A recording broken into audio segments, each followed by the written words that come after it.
All right, gentlemen, thank you and welcome back everybody to Tuscaloosa. We mentioned it a moment ago, first ranked matchup since 1937 in this rivalry. It's just the 10th time in Vanderbilt history that it's playing a ranked versus ranked game, and it's 136 years of football history at Vanderbilt. 6 of the previous 9 took place before 1960. But they're ranked because of this start. Impressive road wins at Virginia Tech, and especially at then number 11 South Carolina. They're piling up the points, led by Diego Pavia, dealing with the Alabama crowd, more than 100,000 on hand on a beautiful day.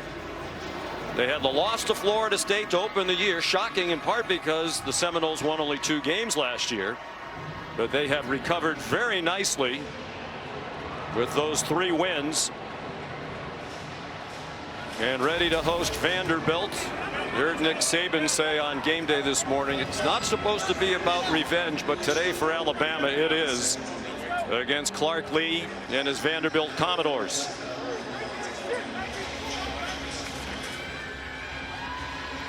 And he had no problem, Greg, when we spoke with him about Pavia's comments about if they play their game, it won't be close. He said we need a little bit of that brashness. Amazingly, I think Diego Pavia, his energy, his confidence, it's not just helped the offense. Naturally, it helps that side of the ball, but it's really lifted up the whole team. Everybody responds to his positivity, and he is almost the exclusive reason why this team is in this position about a year and a half into his tenure as the starting quarterback. Second season since transferring in from New Mexico State. He played a huge role in lifting up the Aggie program in Las Cruces. He's done it again in Nashville.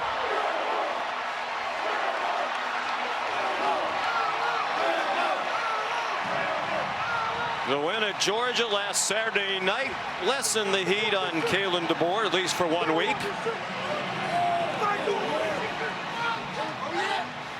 But lose 2 years in a row to Vanderbilt, the heat gets turned up and then some.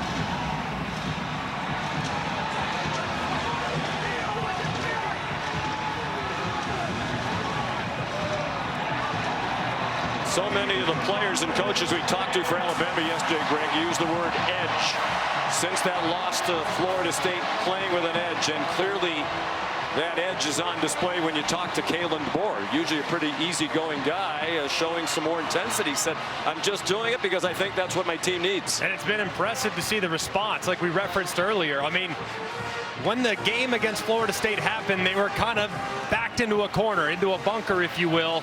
And us against the world mentality all of a sudden became very real within the program. It's, I think, in some ways, if you ask people internally, the best thing for this team long term might have been that wake-up call they experienced at the hands of the Seminoles.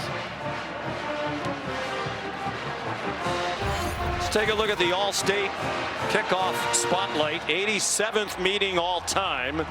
Alabama's won the last 9 here. Vanderbilt actually won the first 5 meetings in 8 of the first 10 from 1903 back to 1929. So it's been even more tilted toward Alabama for most of the history. Here's Molly again. Coach, we know your team is confident after taking down the Tide last season. How powerful is confidence and belief in this hostile setting? You know, honestly, none of this is about last year. This is about a new team and a team that is confident. And obviously the environment's great, but that's for us. It's not against us. And we have to operate well to not invite all these fans into the game. But I'm really proud of this team, and I'm excited to be out here with them. How can your quarterback, Diego Pavia, be his best self here today? I think just be himself. You know, I mean, he doesn't need to be anything more or anything less than who he is. That's what makes him great. Bring his personality, lead the way for the guys. He does that every day. So, again, this is his moment and his stage, and I'm grateful to be a part of it. I'm looking forward to watching him. All right, thank you, Coach. Thank you. And Pavia will be facing a short-handed Crimson Tide defense as linebacker Quay Rusa out indefinitely with the foot injury sustained in last week's game. Jamarian Latham also out for the rest of the season, and their starting defensive tackle James Smith will miss the first half with a targeting penalty, Sean.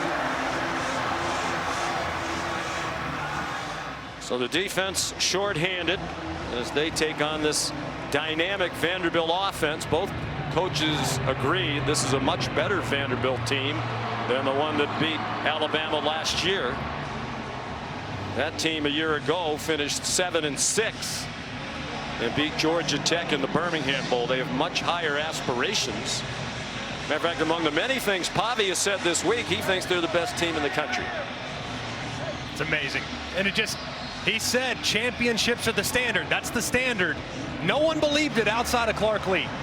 But with what's happened here in the first 5 weeks, it's pretty amazing to see exactly the relationship those two have and where they vision this program at the top of the sport. Trying to go to 6-0 for the first time since 1928. And Clark Lee said when he spoke to Pavia, tried to get him to transfer from New Mexico State, he said Diego Pavia told him, if you bring me there, we'll win championships. And Clark Lee said, thank goodness, it's about time I don't have to convince somebody that it's possible at Vanderbilt. Vandy won the toss and deferred, so the Commodores will kick off. Brock Taylor, strong-legged kicker with a breeze at his back, will boot it away. Lazir Brooks, the freshman, is the deepest. Cole Adams also back on a gorgeous day in Tuscaloosa with the temperature in the low 80s and bright sunny skies. Here's Brooks. Nice return. Alabama will begin across the 25-yard line. Prince Colley made the tackle for Vanderbilt. So here comes Ty Simpson. Very accurate, completing just under 70% of his passes. He had a game against ULM in which he completed all 17 of his passes. 11 touchdowns without an interception. Tied with Luke Altmaier of Illinois, Drew Mestemaker of North Texas for the most in the country. They actually spotted the ball right on the 25. Simpson, a 22-year-old redshirt junior, with Jam Miller opening on his right hip. They go out of the gun, and Miller's ahead for a yard. Tackled by Corday Sidner, excellent defensive end. And part of a Vandy defense that's been very good, particularly against the run, giving up just under 80 yards per game to their opponents on the ground. And Alabama very aware of that strength. Vanderbilt in the front seven, very deep, very athletic, and difficult to run against. But Brian Grubb stresses the importance of staying patient and committed to the run in this ballgame. Jam Miller went out wide, then he came back to the left side. He took the handoff and has a first down. Alabama needs to get the running game going. It has sputtered in part because Miller missed the first 3 games of the year with a collarbone injury. A great job with a couple pullers out in front, right guard and Brailsford the center, getting out and getting a piece of Commodores. And if you talk to Ryan Grubb, they felt like last week against Georgia was their best game running the football. They felt like they were close. They have to get Jam Miller in one-on-one situations against secondary defenders, and that's a huge point of emphasis in this game. Ryan Williams went in motion.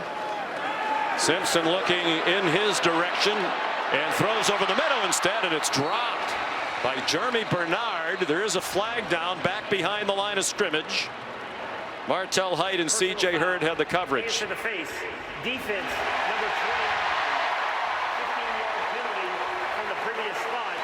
First down. Daniel Gautreaux leading the Southeastern Conference officiating crew, and a big penalty against Clark Lee's Commodores. Right there on the end of the line of scrimmage, the right hand going up into the face mask of Formby. And Capers kind of dislodges that chin strap up around the face, and that's what leads to the call. Capers is disruptive. 7.5 tackles for loss through their 5 games. Most in the SEC per game.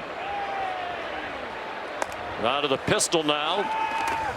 And a quick pass. Bernard hangs on to this one and then swung across the boundary by Colby Taylor.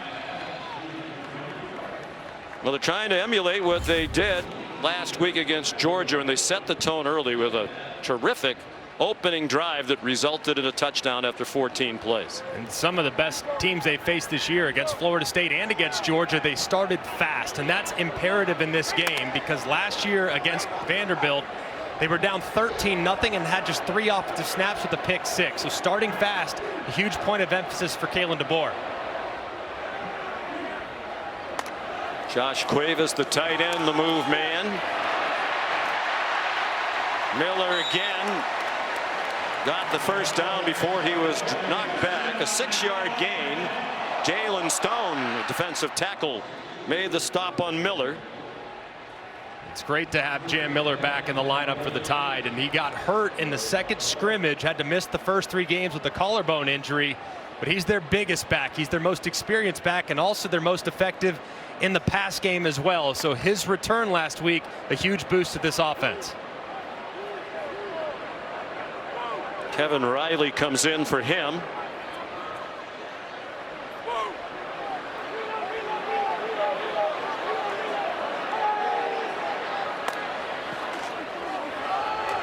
Riley running left, trying to bounce outside, and he couldn't get there. Jalen Stone there again for the Commodores. Clark Lee's a defensive coach. Last year he was also his own defensive coordinator. He turned those duties over this season to Steve Gregory, who calls the defenses. There's Gregory. Gregory has done a great job of being slightly more aggressive over the last few weeks. They've been more active in pressure. They have a pretty good pass rush. They like their personnel on defense. They're just a little concerned, I think, about how their corners will hold up against an elite passing attack with 2 great weapons at wide receiver. Alabama goes empty on 2nd and 9. The middle screen. Josh Cuevas knocked down at the 32. They'll need 4 on 3rd down. Last week at Georgia, Alabama converted on its first 8 third downs. Possible 4-down territory here, knowing that the field goal kicking unit's been a little bit shaky. Riley remains the running back. The fake to him. Ryan Williams stopped short of the line to gain by about a yard, and an early decision for Kalen DeBoer. Langston Patterson made the tackle, an excellent linebacker, part of an excellent linebacking tandem alongside Brian Longwell. Big bodies coming on. Bama's going to go for it on 4th down and a yard. And not surprising, Kalen DeBoer is one of the more aggressive offensive minds as a head coach when it comes to keeping his offense on the field in 4-down territory. Expect a handoff here. Jam Miller back in. Simpson under center.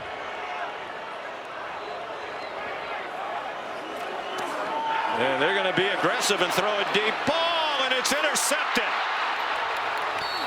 Picked off by Martell Height. The first turnover of the year committed by Alabama. And the first interception thrown by Ty Simpson, who was trying to get it to Josh Cuevas. Aggressive call, and it did not pay off for Simpson and the Tide.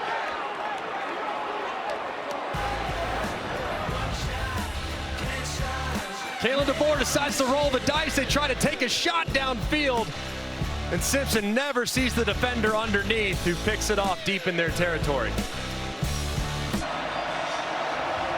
Bama fans trying to make it difficult for Diego Pavia and the Vanderbilt offense. They begin from their own 7. Had Height knocked the ball down on 4th down, the line of scrimmage would have been the 29. But he picked it off, the 4th of his career, and on the first play from scrimmage, Cedric Alexander, their leading running back, gets them 4 yards. Here are the numbers for Diego Pavia, tied with Joey Aguilar of Tennessee for most touchdown passes in the Southeastern Conference. And he has really been good throwing the football. Last year, so much of his effectiveness came off schedule, where he breaks the pocket, breaks contain, makes a play downfield. Now he's proven that he can really win from the pocket and drive the ball to any part of the field.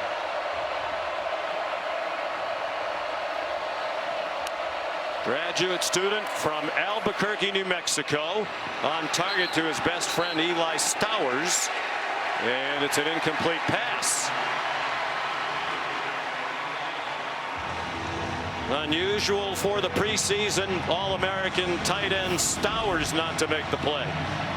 Saw right there, did he have control with that right foot down before the left foot goes down? It's kind of bang bang, and the officials are going to take a look at it. Does look like he secures it with that right foot in bounds. The previous play is under video review.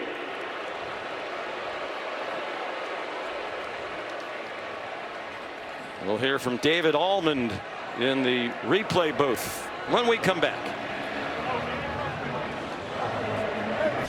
Well, after replay review, the call was overturned. It is a catch, and it's a good overturn by David Almond. 1 foot in bounds, and he wasn't bobbling it. He's just turning the ball and bringing it into his body. So it's a gain to the 17 and just enough for a first down for Vanderbilt. Pavia out of the pistol now with Cedric Alexander behind him. 3 wide receivers on the field for offensive coordinator Tim Beck. Tristan Brown went in motion, and he makes the catch, and a tough run after the catch. Finally stopped just short of the line to gain by Deshaun Jones. 9 yards for Vanderbilt. Today's impact players are presented by the Home Depot. It starts with Eli Stowers in this passing attack. He's been so good at tight end. A lot like Evan Ingram in his skill set. Can run, can create kind of a jumbo slot. A really good player. And then on the other side, Yanze Pierre, who's been thrust into extensive action with the injury to Quay-Russaw. But talking to Kane Womack, the defensive coordinator, they believe he might be their best pure pass rusher and one of their best players on defense. On 2nd and 1, Pavia got walloped, and the crowd loves that. Plastered by Justin Jefferson.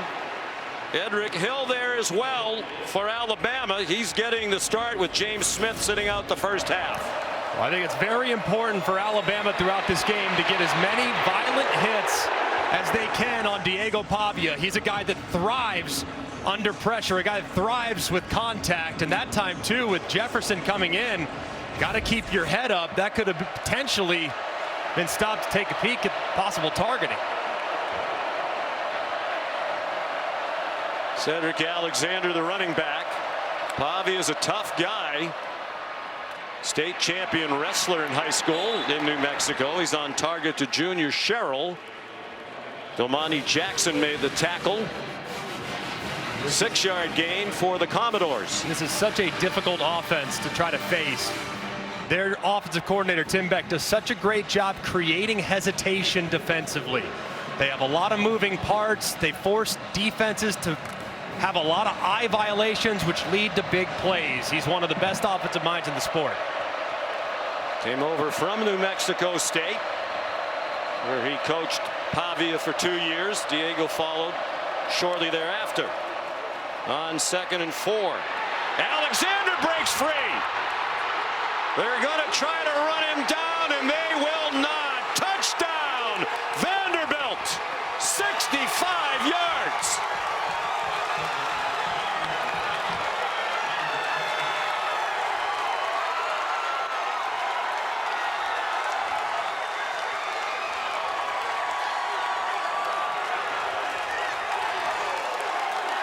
That's been a problem for Alabama.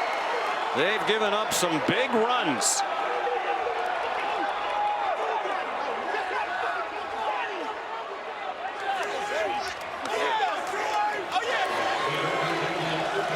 Brock Taylor on for the extra point.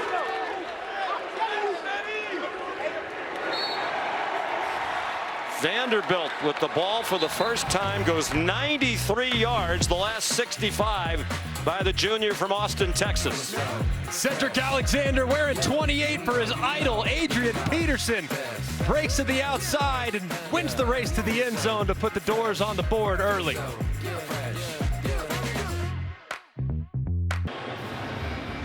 Diego Pavia ran the length of the field to celebrate with Cedric Alexander, the longest play from scrimmage of the season for Vanderbilt.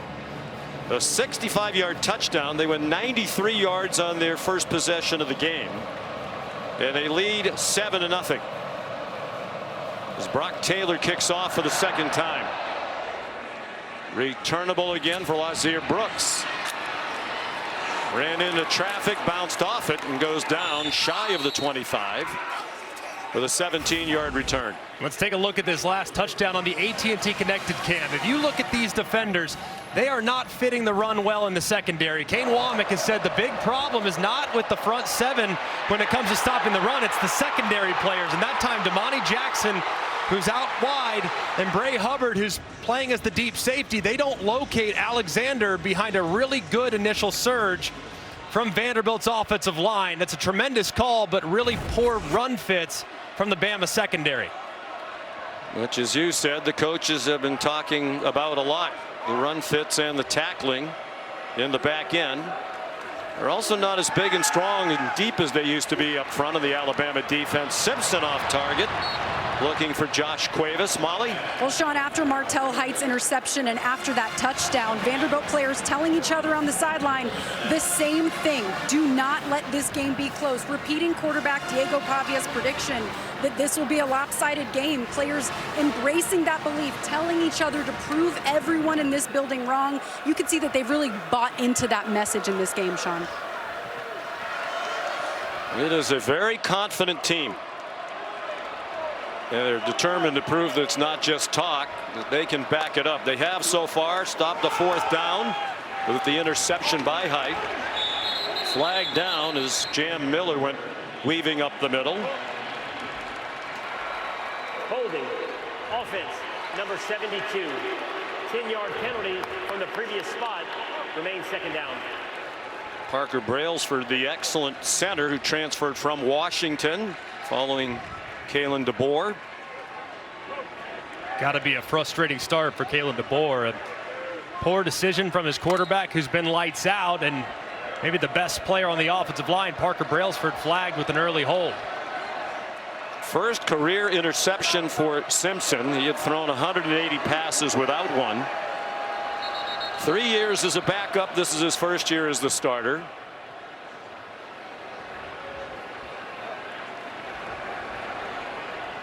The side judge stopped the play and communicated via headset with the referee Daniel Gautreaux.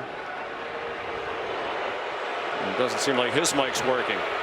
Please reset the game clock to 6 minutes 17 seconds and the play clock to 25. Both the game clock and the play clock will start on my signal.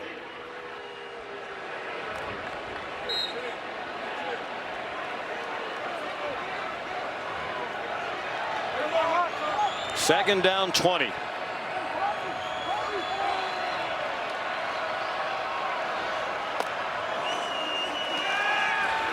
Simpson surrounded. Beautiful throw and a great leaping catch.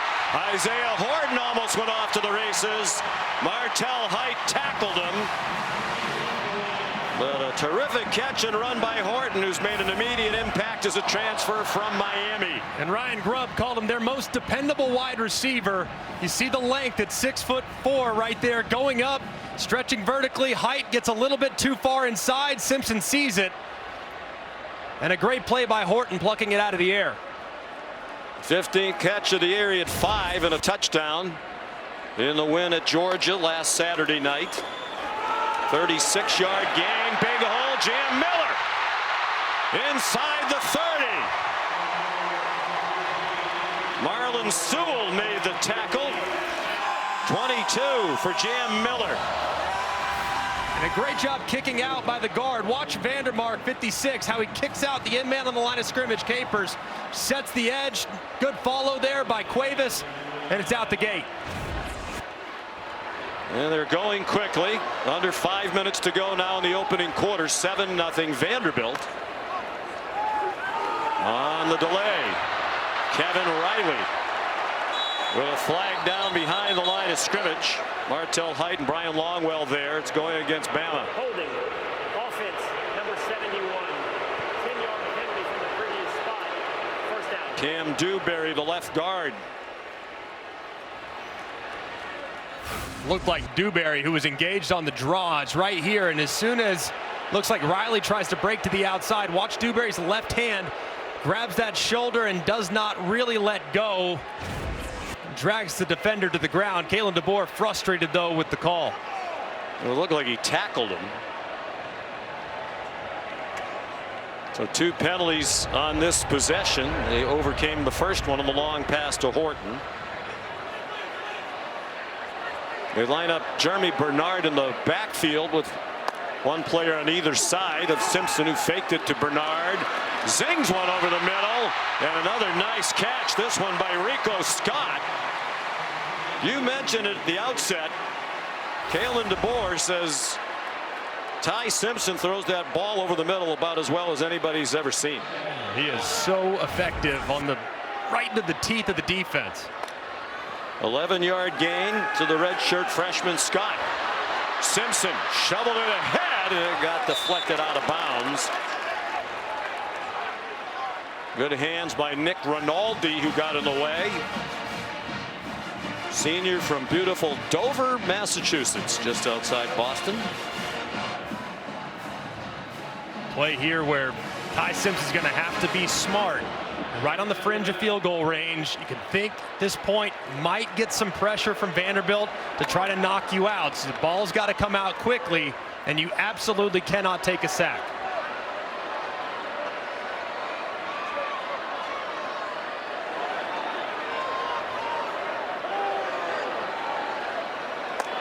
Tight bunch of 3 receivers to Simpson's left. He gets hit as he throws, and it's over the head of Brooks.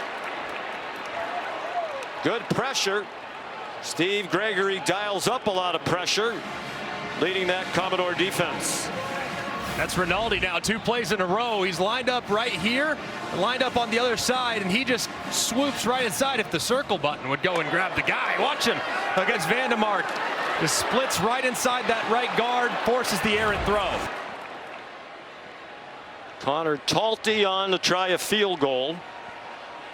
47 yards from just inside the left hash mark into a bit of a breeze. He has enough leg to get it there.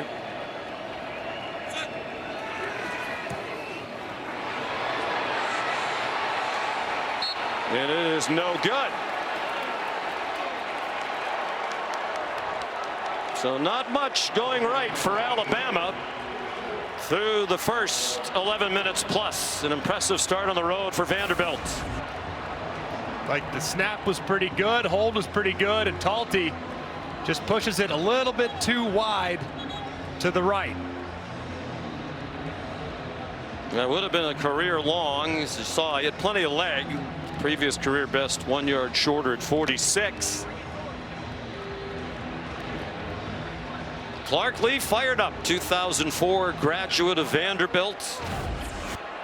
Both undergraduate and graduate degrees in political science.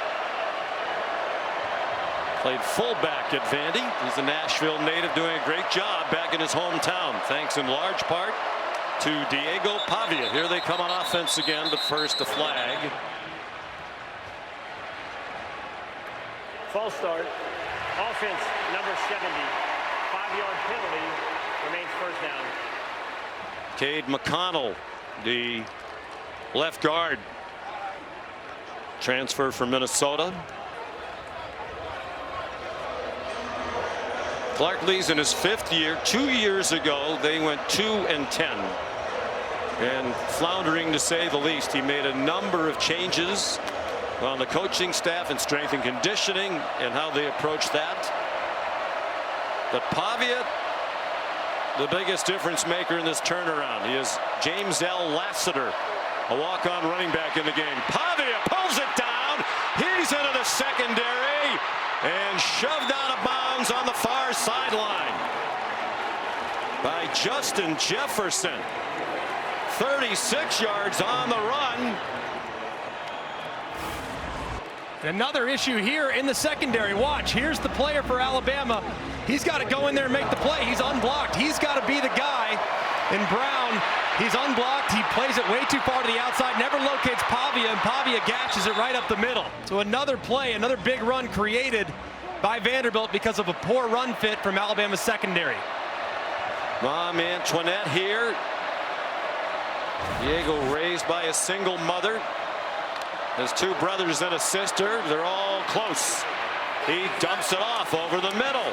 Cole Spence, the backup tight end, has another first down inside the 30.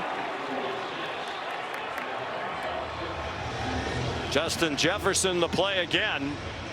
Pavia and the Doors have the Tide on its heels. Not sure you could draw up a better start for Diego Pavia. Tim Beck, the offensive coordinator. They got the run game going. They've involved almost all the guys they want to involve in the passing game. The offensive line's playing very well. Tim Beck has an offense that's just perfect for Pavia and this improved cast around him. Much better up front and on the perimeter than they were a year ago. Wide open receiver. First down. Richie Hoskins, the former walk-on, a transfer from Middlebury in Vermont, with a 15-yard gain. And Alabama's implemented a lot more zone coverage this year. And right here, it's zone coverage, which leads to pockets in the defense. Last year, they were predominantly man. They've made that adjustment in large part due to the performance against Vanderbilt. And now they take advantage of that zone by hitting Hoskins underneath. Hoskins had 4 catches last week against Utah State, a career high. He's gone from walk-on to captain. Quick set, incomplete pass. Intended for Eli Stowers, broken up by Keon Sabb, who rallied to the ball very quickly. In the red zone, Diego Pavia and Tim Beck, they utilize a lot of RPO. He's obviously a very effective runner. So in this part of the field, it's almost exclusively called RPOs, where you can run it with the quarterback, you can run it with the running back, or if you get a one-on-one or a really favorable look on the outside, you can take that throw. 2nd and 10.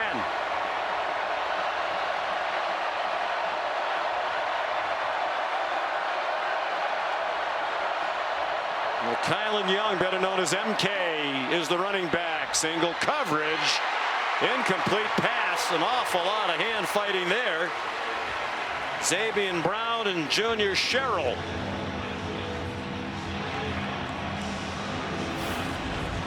Trying to take a one-on-one shot against Brown, and Sherrill's been so good in this part of the field. It's well defended to set up a 3rd and long. First time they've had a 3rd down. You mentioned it. Last year in Nashville, a key to the game was Vanderbilt was 12 for 18 on 3rd down. Stayed on the field, possessed the ball for more than 42 of these 60 minutes. This one's 3rd and 10. As you also said, as a result of that game, Kane Womack, the defensive coordinator, now plays much more zone defense. They got burned time and time again playing man on 3rd down a year ago. Alabama does love to bring pressure in this part of the field, though, so keep an eye on number 0, Deontay Lawson. He's their linebacker off the ball, but 42, Yanze Pierre, he's a guy that could get home in the pass rush.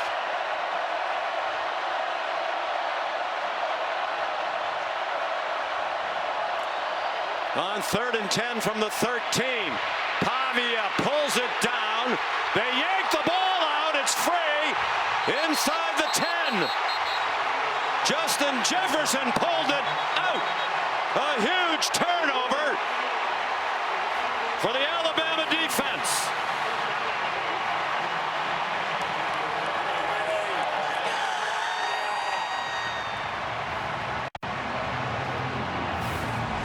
Just an enormous job there by Jefferson. Got the right arm on the ball, pulling it out. Is Pavia down? Hand is down.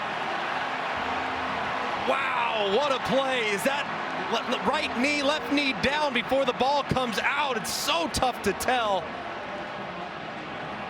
Tim Keenan recovered the fumble. You know that they're taking a close look at this.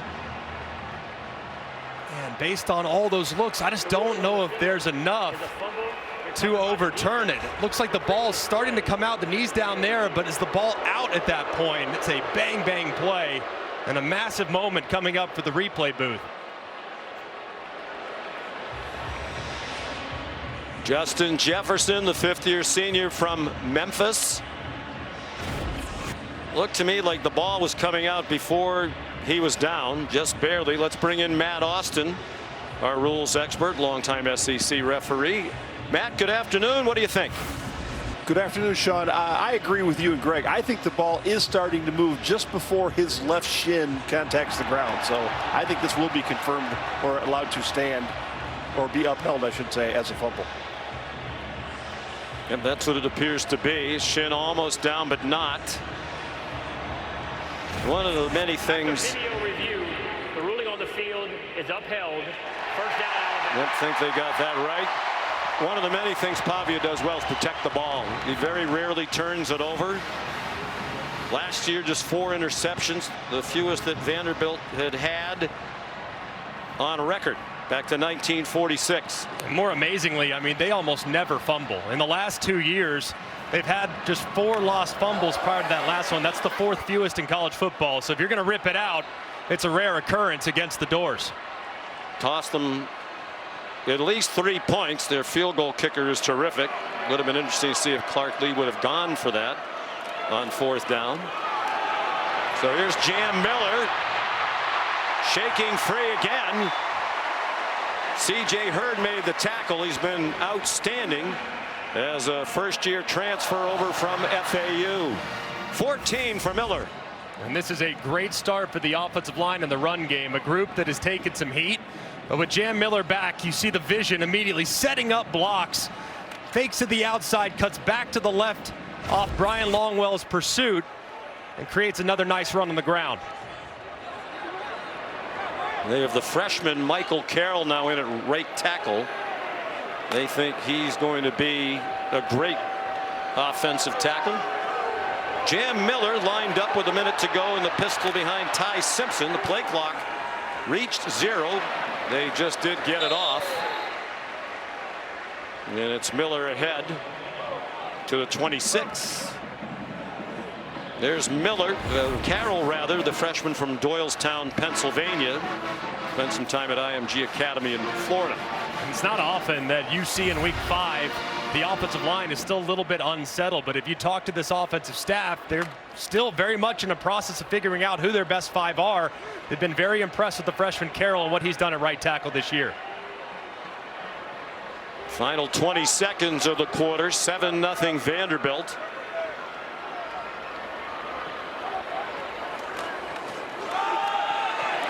Jam Miller into the secondary again. So both teams busting some runs. C.J. Hurd another tackle. Miller's up to 70 yards rushing already on 7 carries after that 13-yard pickup. ESPN's presentation of college football on ABC will return after this message and a word from our ABC stations. I dream, and now I live it. Ain't it a gift to know it's God-given? I'm not gonna waste. Back here in Tuscaloosa, Coach, such a strong start, and then quarterback Diego Pavia with that fumble inside the 10. How do you get that momentum back? Oh, we just got to get a stop here. I mean, it's going to be a long game. We got Diego's back. I mean, those things happen. So we get a stop here. We get the ball back to our offense. I like the way we're moving the ball. Obviously, that one stalled out, but I think we're in good shape right now. It's a long game. Thank you, Coach. Thanks. Each quarterback has turned it over once. Both came in very good at protecting the ball. Here's another good run for Alabama. It's Kevin Riley in for Miller. 4 plays on this drive for Alabama, all of them runs for a total of 38 yards. C.J. Hurd's been busy in that secondary making tackles. Yeah, he has. And C.J. Hurd's an electric player there at the back end. He is a heat-seeking missile coming down from the back and making plays at the line of scrimmage. So if those safeties start to get nosy, that's when Ryan Grubb might want to dial up a play-action shot downfield. On 2nd and 2, that one dropped for a loss. Riley taken down by Singh, Joshua Singh, graduate student from Hawaii. Loss of a yard on the play. A big 3rd down call for Ryan Grubb, back with Kalen DeBoer after 1 year with the Seattle Seahawks last season. 2 high safeties might be checking to a run here. Riley, the running back. Simpson likely changing the play. The play clock's running down. Apparently just got it off again. He throws. Good call by Simpson. And a beautiful throw to Jeremy Bernard. Another tackle for Hurd. 17 more for the Crimson Tide. That was a great job by Ty Simpson. He recognizes, hey, looking like it's going to be a run with 2 I said, oh, wait, hang on a second. Keep an eye on this guy. He's blitzing. I'm going to check it. I'm going to beat him with the throw. Sees it, delivers it.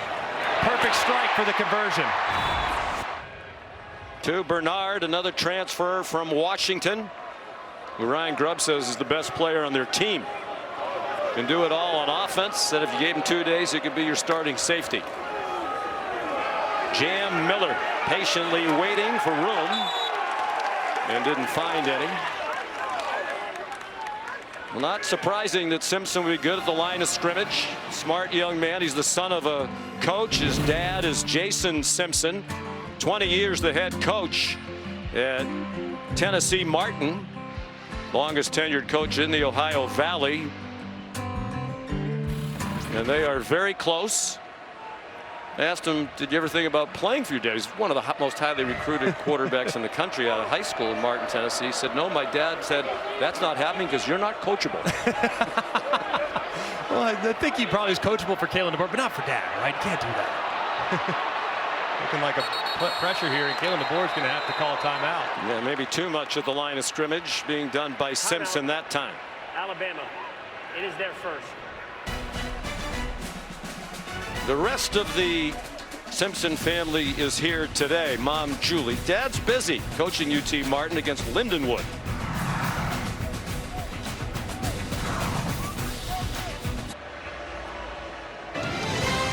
After we're finished on this beautiful day in Tuscaloosa, more great college football action tonight on ABC at 7:30.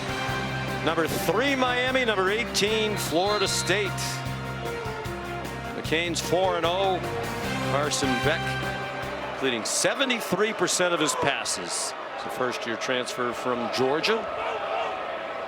It's an FSU team averaging 53 a game, best in the country. Simpson running the option, and he's collared and swung down after a short gain by Zaylen Wood. Ty was deemed to be a dual-threat quarterback coming out of high school in the class of 2022. He was the second highest ranked dual threat quarterback behind only Cade Klubnik now at Clemson. And he is a very effective runner, especially in third down situations. So if you're too dedicated to the pass and get overly aggressive with your pass rush, that's when he can hurt you. But probably have 2 downs to get it here if you're Ty Simpson. They need 7. This is the 9th play of the drive after they stripped the ball from Diego Pavia inside the 10. Simpson again. Zaylen Wood again. No gain on that play. And it does look like Kalen DeBoer is going to go for this on 4th down. They're lining up quickly. Vanderbilt still getting set. And Vanderbilt's going to call a timeout. You can see their players a bit confused as they were milling around. The defense trying to have the back of Diego Pavia. 7-0 Vanderbilt early in the second quarter. Dunna, Greg McElroy, Molly McGrath back in Tuscaloosa. Alabama down 7-0. Going for it on 4th down and 7 at the Vanderbilt 35. Vanderbilt showing pressure right now against an empty look.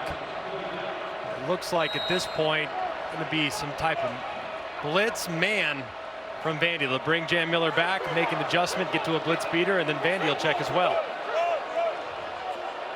The chess game ongoing. Jam Miller went back to the left side of Simpson. Given time, has Josh Cuevas. First down, knifing through traffic and finally tackled inside the 20 at the 17.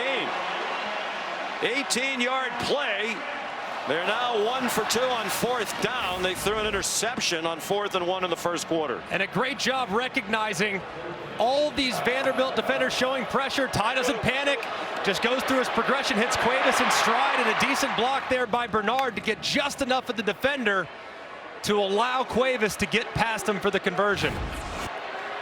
And some poor tackling by the Commodores in that secondary. 15 yards after the catch for Cuevas. He went in motion, almost collided with Simpson. And Jam Miller ducked down inside the 15-yard line.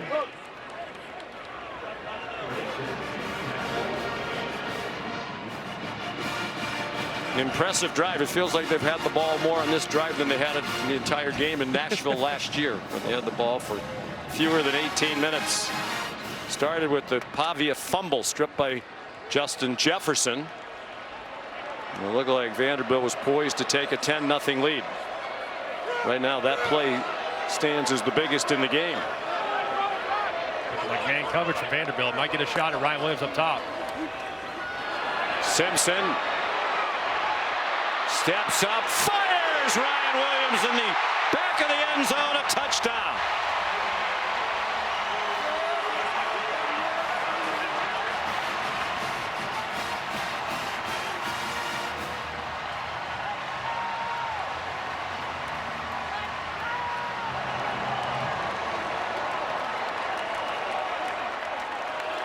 They are best friends, Ty Simpson and Ryan Williams, and they connect on a 14-yard touchdown pass. Capping a outstanding 92-yard drive. 12 plays. They had it for just under half the quarter. 7:24. Connor Talty's extra point ties it. Third touchdown catch of the year for Ryan Williams. And the 12th thrown by Ty Simpson. And just an outstanding job here by Ty Simpson negotiating the defender. It looked like Capers going to get him. He doesn't. And it's pretty well covered. And boom. As soon as Ty Simpson steps up, he makes the guy miss. And Ryan Williams uncovers. Really well done on the peel route back against man coverage. But it was really all made as a result of the time bought by Ty Simpson there in the backfield. And great feel from Ryan Williams uncovering and a strike thrown. And the catch made by Williams, pulling it into his body. He's had an issue with drops for them this season, 12 since the start of last season, but he held on to that one to the delight of Ty Simpson's mom, Julie. So we're tied at 7. Talty the kickoff. It'll be a touchback. Diego Pavia from Albuquerque. No FCS or FBS offers out of high school, so he went to a junior college. New Mexico military, won a national championship there. Went to New Mexico State for 2 years, turned that program around, was the Conference USA Offensive Player of the Year.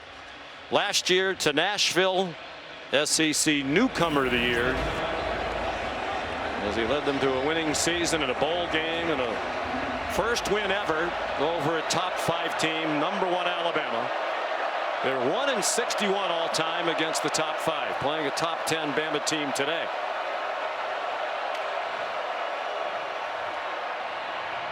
He's on target. Pavia to junior Sherrill, who's down with a first down out to the 40-yard line. Well, before he got to New Mexico State, they were 9-30 in the years before his arrival. They went 17-11, including 10 wins for just the second time in school history in 2023. He was 14-9 as the starter. They're 6-11 since he left. Vanderbilt, the 3 seasons before he got there, 9-27. They're 12-6 with him. It's not a coincidence. Tim Beck's been around coaching for 40 years. Their offensive coordinator said he's the best football player I've coached. Sherrill turned the corner and got stopped after a 1-yard gain. What you have to love about Diego Pavia, though, the underdog story. And the guy that, like you said, Sean, 0 offers coming out. He was actually playing against the guy that New Mexico State was offering in the JUCO National Championship, outplayed him so significantly that Tim Beck decided to change her mind and take Pavia instead. And what a decision it was. Jerry Kill was the head coach. Coach Kill at New Mexico State and Tim Beck as coordinator were recruiting Nate Glantz, who was playing against Pavia for the national championship for Iowa Western. They were going to throw a screen back across the field. It was very well defended by Janze Pierre. So Pavia threw it away. There is no foul for intentional grounding. Number 6 of the offense was in the area. It'll be third down.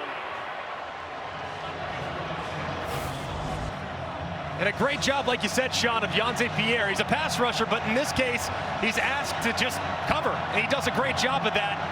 Goes and takes away the tight end, talks Pavia out of it, and forces third and long.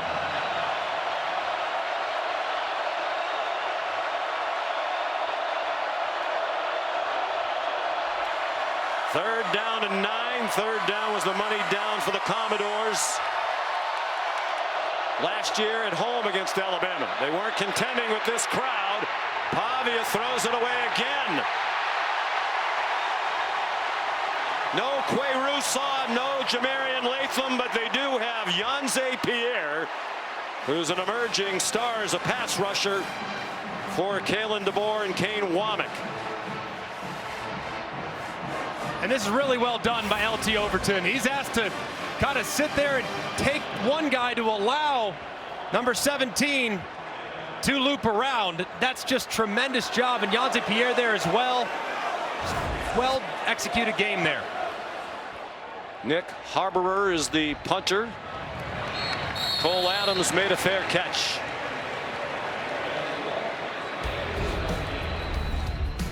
"47-yard punt. The fumble by Pavia has turned the momentum of this game. Tied at 7. You're watching the SEC on ABC, presented by Burger King.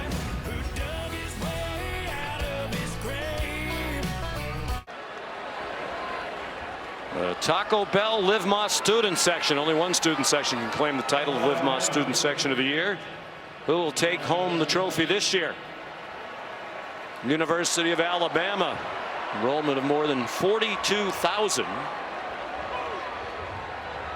Tied offense back on the field in a 7-7 tie midway through the second quarter.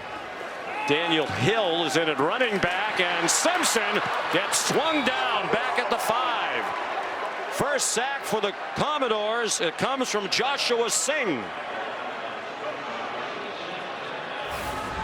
And just a great job by Singh, who just beats the right guard. That's Wilkin Formby, who slid down from right tackle, oversets to the outside, gets beat inside, and Simpson has nowhere to go. It's a great pass rush by Singh.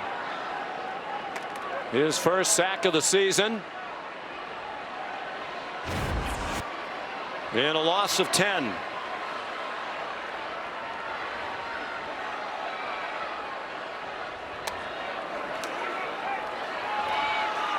And after the fakes, Jam Miller stopped for a 1-yard gain by Brian Longwell. There's Steve Gregory, terrific player at Syracuse. Went on to an 8-year career with the NFL. Spent time with the Chargers and the Patriots. Kind of got into coaching by accident. He moved back to Syracuse after his playing days with his family. Went over to help Scott Schaefer, then the head coach. Clark Lee was the linebacker coach for the Orange then. They formed a friendship. Stayed in touch. And here is Gregory as the DC over the middle. Simpson from the end zone had to go off the hands of Isaiah Horton. And a big 3-and-out forced by the Vanderbilt defense of Steve Gregory. That was really big, that first down sack. And you talk to Steve Gregory and Clark Lee, they feel really good about their personnel along the defensive line. They think they're deeper. They think they're more disruptive. They have guys that can rush the passer and set the tone on the edge. They really like that group, and they think that's why they're so improved defensively. There's a Vanderbilt special teams group that will go aggressively after punts. They back up to set up for a return, and it's not a great punt by Blake Dowd, and it takes a bad bounce for him. Goes out of bounds. Vanderbilt's going to have it at the plus 38. As we look at high-speed highlights brought to you by T-Mobile 5G home internet. Well, it started with a dice roll and a fourth down interception by Ty Simpson. Vandy answered with a long touchdown by Alexander, but a huge moment where Bama gets back in the game as Pavia's going in, and Bama answers with a touchdown of their own. So a couple mistakes that have been capitalized on by the opposing offense. So great field position for Vanderbilt.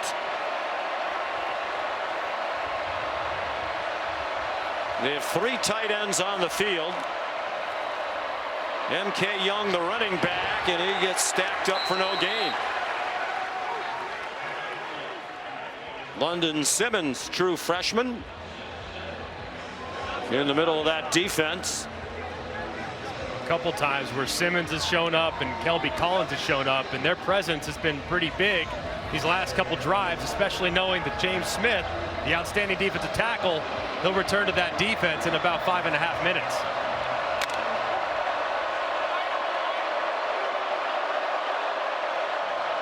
There's James Smith sitting out for targeting. He'll be out for the first half after a targeting infraction against Georgia in the second half last week. Pavia trying to get outside. Extended the ball to get all that he could. Got it near the 35-yard line. Bray Hubbard made the play, as he's done all season long. 3-yard gain. They are in field goal range.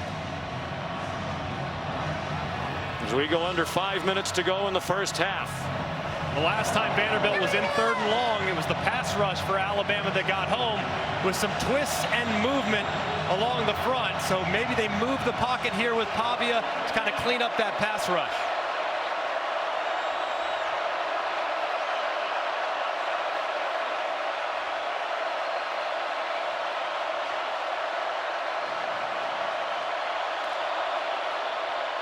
Here comes a blitz. Pavia gets it off for a first down. Richie Hoskins, another catch.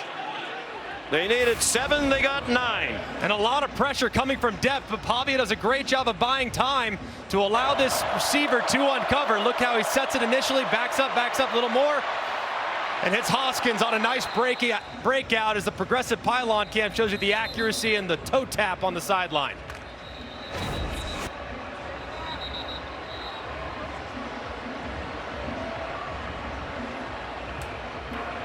Official timeout for injured personnel.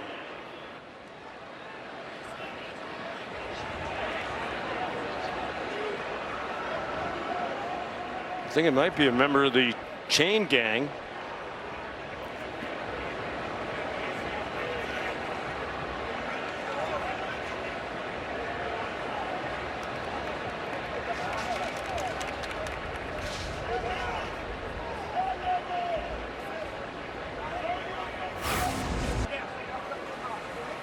Right there is defenders in pursuit. You see the guy on the sideline going down, falling on his back. Man, hopefully he's okay.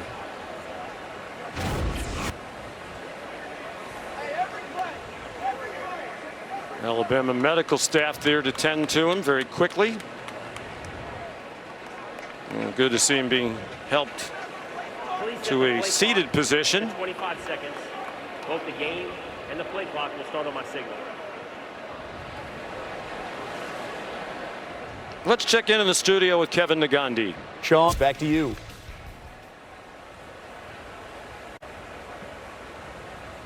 That is stunning.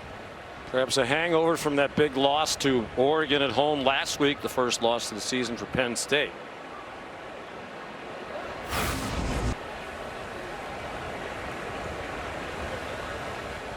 Here's another look at the reason for the stoppage. Unfortunately, the gentleman who got knocked down hit his head very hard, the back of his head, into the ground. They have a neck stabilizer on him.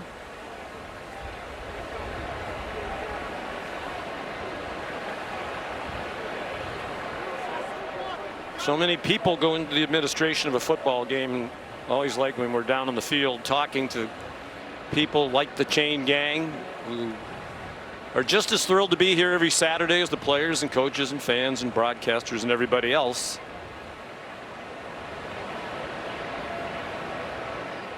So the delay comes with 3:59 to go and a big conversion. 9-yard completion, Pavia to Richie Hoskins. The good news is the gentleman who was run over seems to be alert. Like you said, Sean, I mean, there's so many people that do this job and contribute to the game day experience for the players and the fans, and you just hate to see a situation like this. A guy giving back to the game and there in front of the action, taking a hit on the sideline. Just hope he's okay. It appears like he's on his feet, though. And yes, Molly tells us he's alert and talking. He did get up on his feet and took a couple of steps to that cart, now being helped, but everything we've seen so far is positive. And Molly will get us more information and stay on top of the situation.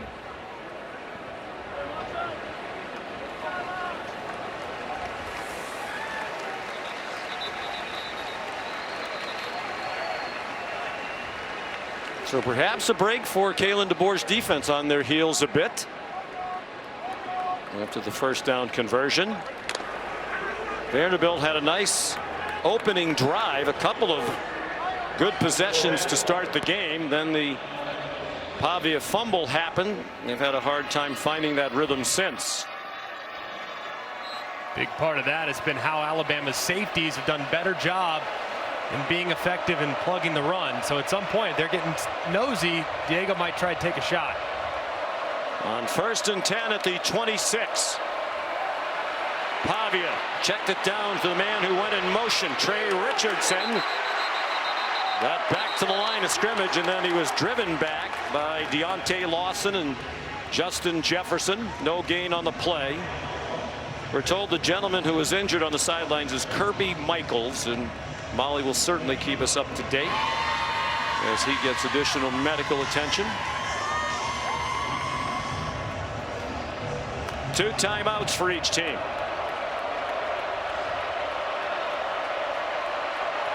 There's Lawson, their leading tackler, and a leader of the defense. 50-year senior out of Mobile.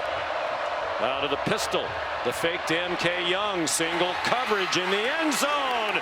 Incomplete. Well covered by John Lee as he had coverage on Junior Sherrill. Good hands there by Lee. It looked like Sherrill was going to catch the back shoulder, but Lee's able to get that left arm in there just in time to swipe the ball away, and the progressive pylon cam shows you his break on the ball. Last time Alabama was in 3rd down and long, might have been a touch early, but either way, it's good defense. Last time in 3rd and long, Bama brought the house. This time I wonder if they'll probably play coverage, try to win with their defensive line. They're 1 for 3 on 3rd down. It was the 3rd and 7 a moment ago. Shovel pass. They used that to great effect last year in Nashville, and this one gets them the 1st down with a yard to spare. Cedric Alexander tackled by Jefferson, but they get 11 to keep the chains moving. And a great job here. It's a really nice design from Tim Beck. They hit the shovel pass with the tight end last year coming across the formation. This time they faked the run to the right, roll Pavia to the left, and hit the shovel pass. Same exact play, just from a different presentation, and equally effective to last year.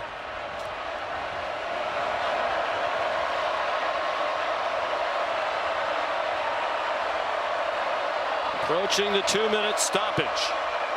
Plenty of timeout for Diego Pavia. He runs again and ducks down. Avoided a big hit by Nakai Hill-Green and held on to the football. A 4-yard gain. 2 minutes to go. First half. Vandy and Bama tied at 7.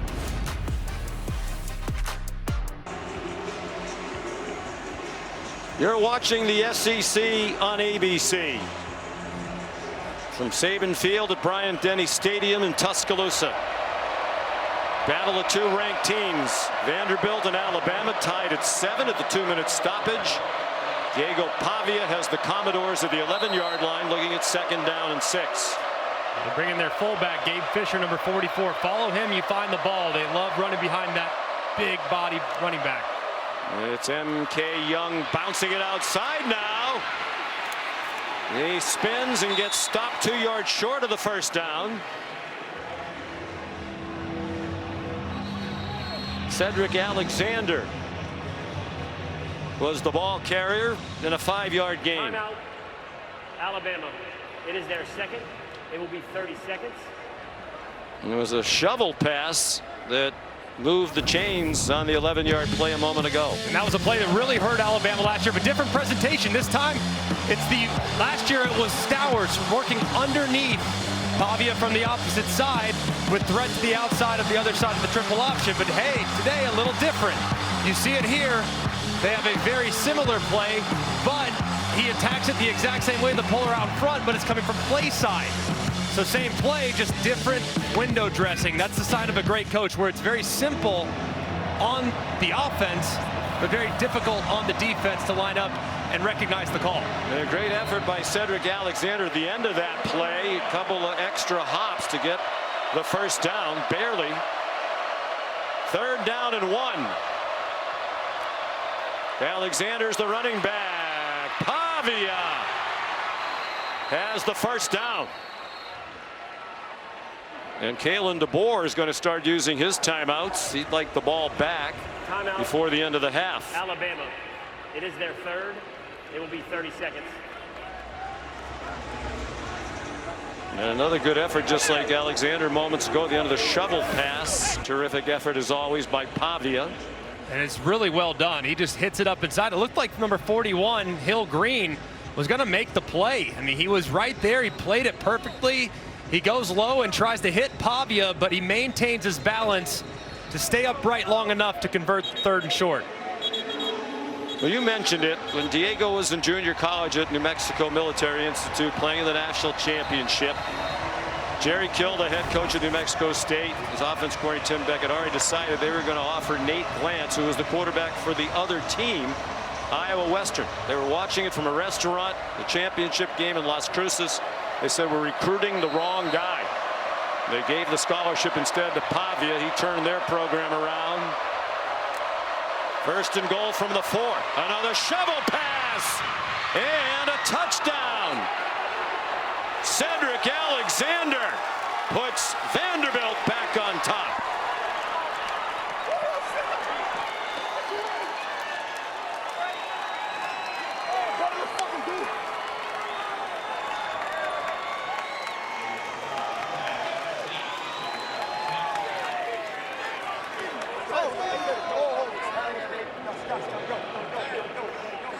Second touchdown of the day for Alexander, who scored at least one now in 5 of their 6 games this season. 9 total in this, their 6th game of the year. The extra point good by Brock Taylor.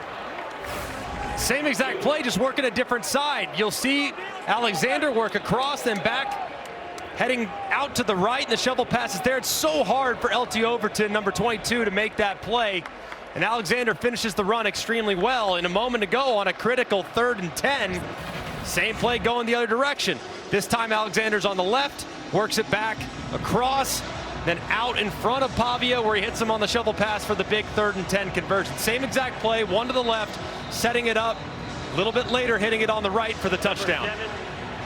So in the last 2 years, they've run the shovel pass 4 times as Clark Lee against Alabama for a total of 79 yards. What an impressive offense Tim Beck has put together, and what a great play caller he is. It's outstanding. And it's amazing too, because the players all get to the same spots, but the way they get there and where they start is very different from week to week, and that's a sign of a great coach. Calling the same plays, but making them look very different to the defense. Brock Taylor kicks off for the first time today into the breeze, and it's returnable. Lazier Brooks stopped at the 22-yard line. Time for today's Aflac trivia question. You want to know how many times has Vanderbilt defeated Alabama here in Tuscaloosa? Man, I have no idea on that one.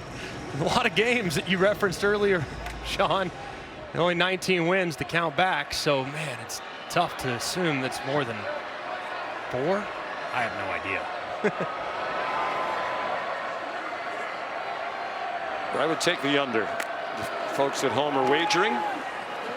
Ty Simpson on target. Quick first down to Isaiah Horton on a 13-yard gain. Martell Height there to make the tackle immediately. No timeouts for Simpson and the Tide. Jam Miller, the running back. Simpson, look out. Taken down from the side. He didn't see the defender coming. Corday Sidnor, another terrific game for Vanderbilt. End of half operations have been great for Alabama. Touchdown on the road last week against Georgia. They really trust Ty Simpson in this situation. They've scored 3 games in a row in the end of half. 2-yard sack, second sack for Vandy. 4-man rush, Simpson on target. Ryan Williams ankle tackled short of the first down by about 2 yards. Dante Carter there for Vanderbilt, 10 yards on the gain, 39 seconds. And the clock is running on 3rd down and 2. The Commodores blitz. Ryan Williams. Ryan Williams banged down at the 40-yard line. There's a flag thrown. A couple at the end.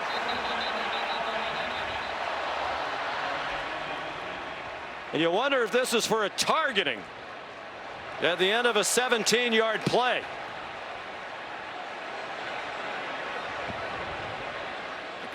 Personal foul, targeting, defense number 4. The previous play is under video review. Here's Height coming in, and does look like he tries to initiate contact. Remember, at that point, Ryan Williams is not defenseless, so the only way it could be targeting is if he initiates contact with the crown of the helmet. I To me, it looked like the head was to the side, so probably not going to result in a targeting call. Yeah, I don't think so. Based on what you described, let's bring in Matt Austin. The crowd's oohing and awing as they look at replays. What do you think, Matt? Yeah, Sean, I agree with Greg. He's definitely a runner at this point, so the only thing you could have is crown. He does try to get his head to the side, gets him a little high, but it's not crown, so I would think that they would overturn the targeting. But remember, Matt, it's called personal foul with targeting. Does that mean the personal foul still stands? If that was the announcement, then yes, it would. But targeting is in and of itself is a personal foul, so it all depends on if they said personal foul with targeting or personal foul targeting. Well, here's a look at it again, and this would be a huge loss if Height has to leave the game. He's an outstanding corner. He's already had an interception today. He plays occasionally at wide receiver, and he's a punt returner. Here comes the verdict. After video review, there is no foul for targeting as both hits were evaluated. The clock will start on my signal. So no penalty. The ball is spotted at the end of the play, the 40-yard line. And bear in mind, Kalen DeBoer does not have a great kicking situation. He's upset about it, so is the crowd, but that's not targeting, as Matt and Greg fully explained. I think people just assume if it's helmet to helmet, that's target. That's not the case. You have defenseless, not defenseless. He was not defenseless there, meaning the only way is for him to lower the helmet and initiate contact with the crown of the helmet, the top of the helmet. The clock was just starting to run. Timeout Vanderbilt. It is their second. It will be 30 seconds. Please reset the game clock to 27 seconds. Thank you.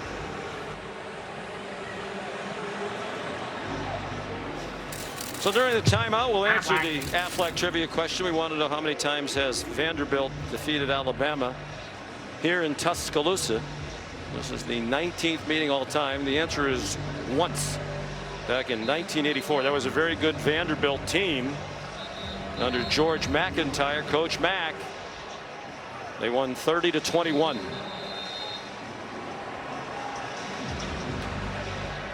Kalen DeBoer has his hands full for the second year in a row with this Commodore bunch. And again, remember the field goal kicking not great for Alabama. Talty's already missed from 47. He's just 4 for 7 on the year, which in this day and age is not very good. Simpson given plenty of time, out of bounds. Jeremy Bernard, they are now in field goal range. 13 yards. Colby Taylor had the coverage. Simpson 4 for 4 on the drive. So tied at this point now, you got to be mindful of possible pressure to try and knock you back out of field goal range. The ball's got to come out quick. And they can't go down in bounds before the stakes. Jeremy Bernard! Touchdown, Alabama!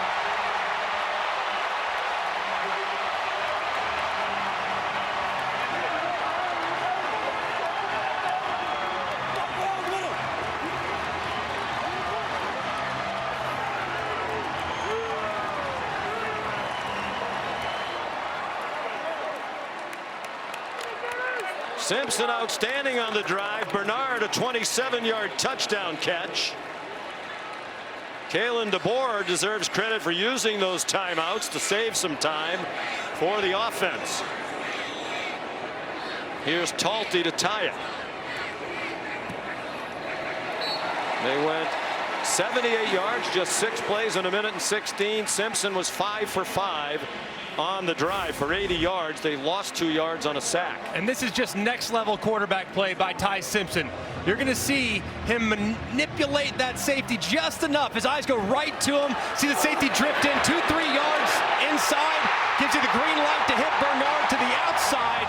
That's a great job of Ty Simpson manipulating that safety, bringing him in just a touch to know he has Bernard down the sideline with a full head of steam.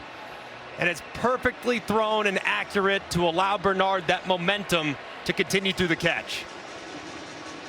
Senior from Las Vegas.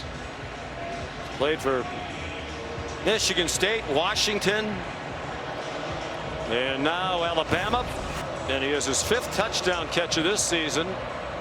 He's had one in each of the last 4 games. Tie game in the final seconds of the half. It'll be a touchback. You think they'll take a knee with only 1 timeout left? They like to be aggressive, and this guy is a swashbuckler to say the least. You get to see Diego Pavia running around for about 10 seconds and heaving an 80-yard bomb in the air.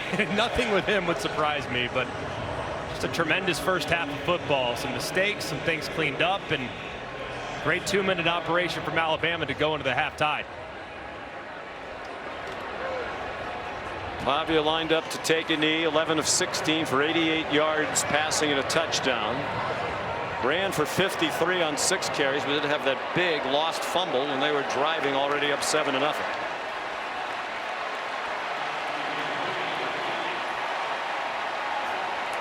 Ty Simpson 13 out of 18 for 188 and 2 touchdowns. He also threw his first interception of the season, first of his college career.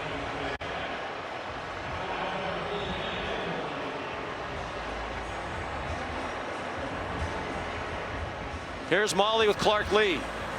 Coach, you had the lead, but your defense just allowed that touchdown at the end of the half. What does that group need to continue to do? Well, you got to give them credit. They executed on a 2-minute drive. We didn't. I mean, we needed to get pressure on the quarterback and get the ball tackled in bounds, and probably need to tighten up there at the end. But hey, it's a 14-14 game. We get the possession coming out of the half. We're where we need to be. Let's go finish the game out. How'd you like your quarterback Diego Pavia's response to adversity after that fumble? Yeah, I mean, we credit to their defense. They got a 3-and-out in there too after that. But he's a resilient guy, and the offense did a great job. That actually was a nice complementary sequence where the defense made a stop, forced a punt, and gave us a short field. So that's how we need to play. 3 phases interlocked. There's a lot of football left, and we're going to have fun with it. Thank you, Coach. Thanks so much. Sean. Should be a very entertaining second half. This is no longer less than capable Vanderbilt team against the mighty Alabama squad. These two teams look very evenly matched. Let's go to the studio. The State Farm halftime report. Here's Kevin. You're watching the SEC on ABC, presented by Burger King. From Bryant-Denny Stadium, Tuscaloosa, Alabama. Battle of two ranked teams.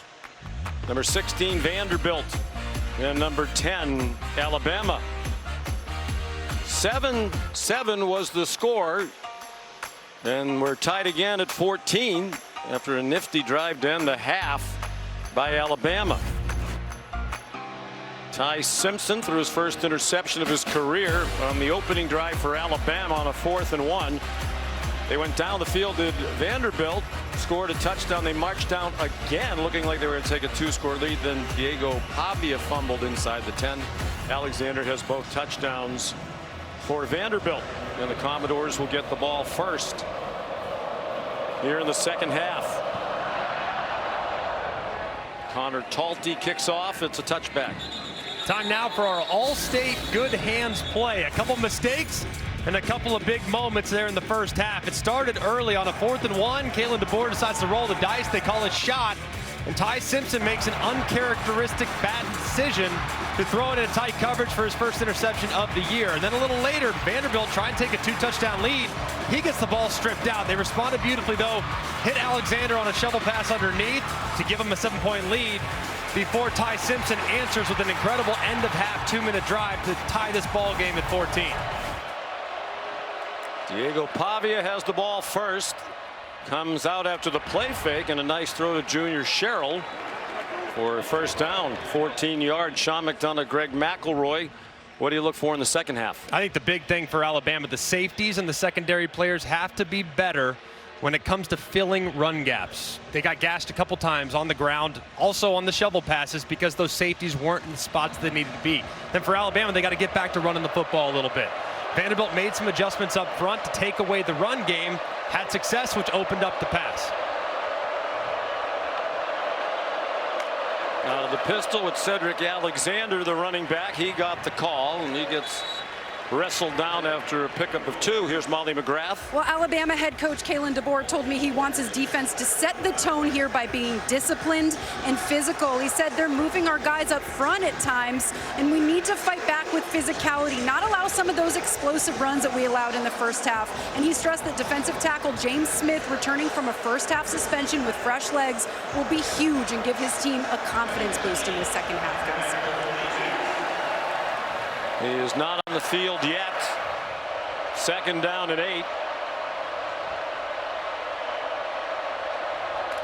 A touchdown run by Alexander was 65 yards. One of those plays Molly and Kalen were talking about. Sherrill couldn't hang on at the 50-yard line. He was right along the line he needed for the first down. Rare drop by Sherrill at 3 touchdown catches last week against Utah State, all in the first half. The big one, too, just took that eyes off the ball a little bit there at the end to set up the 3rd and long, and they got a couple times, Bama did, on the shovel pass in the first half. And see if Vanderbilt thinks about going to it again. Probably unlikely. You would think the Crimson Tide defensive coaches talked about that. Alexander's the running back. He's now had a receiving and a rushing touchdown in 3 of the last 4 games. They're 3 out of 5 on 3rd down. Pavia wrestled down from behind, short of the first down by about 4 yards. Run down by Kelby Collins. And the punt team will come on for Vanderbilt.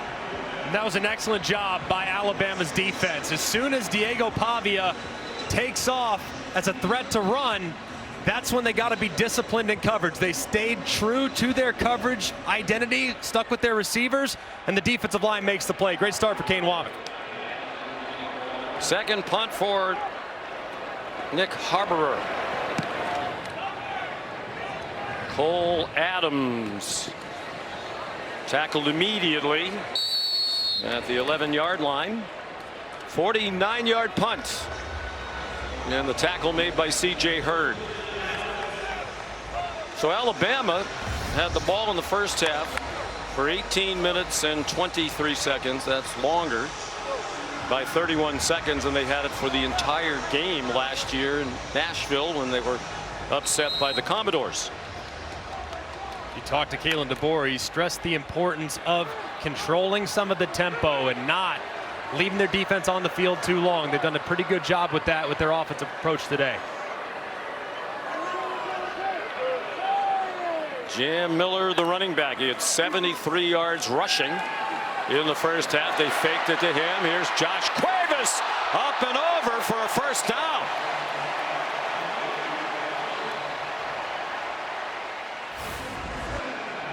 And Cuevas, so athletic, not the longest guy in the world, but a great pass catcher, maybe the best hands on the team. He goes vertical over the top for a little more yards after catch. And over Marlon Sewell, shoved down by Randon Fontenette. 3 catches today for Cuevas, that one for 12 yards. Simpson's 14 out of 19 for 200. Thrown for 200 now in all 5 games. Throwing it deep down the sideline. Williams has the catch, and he's down at the 21-yard line.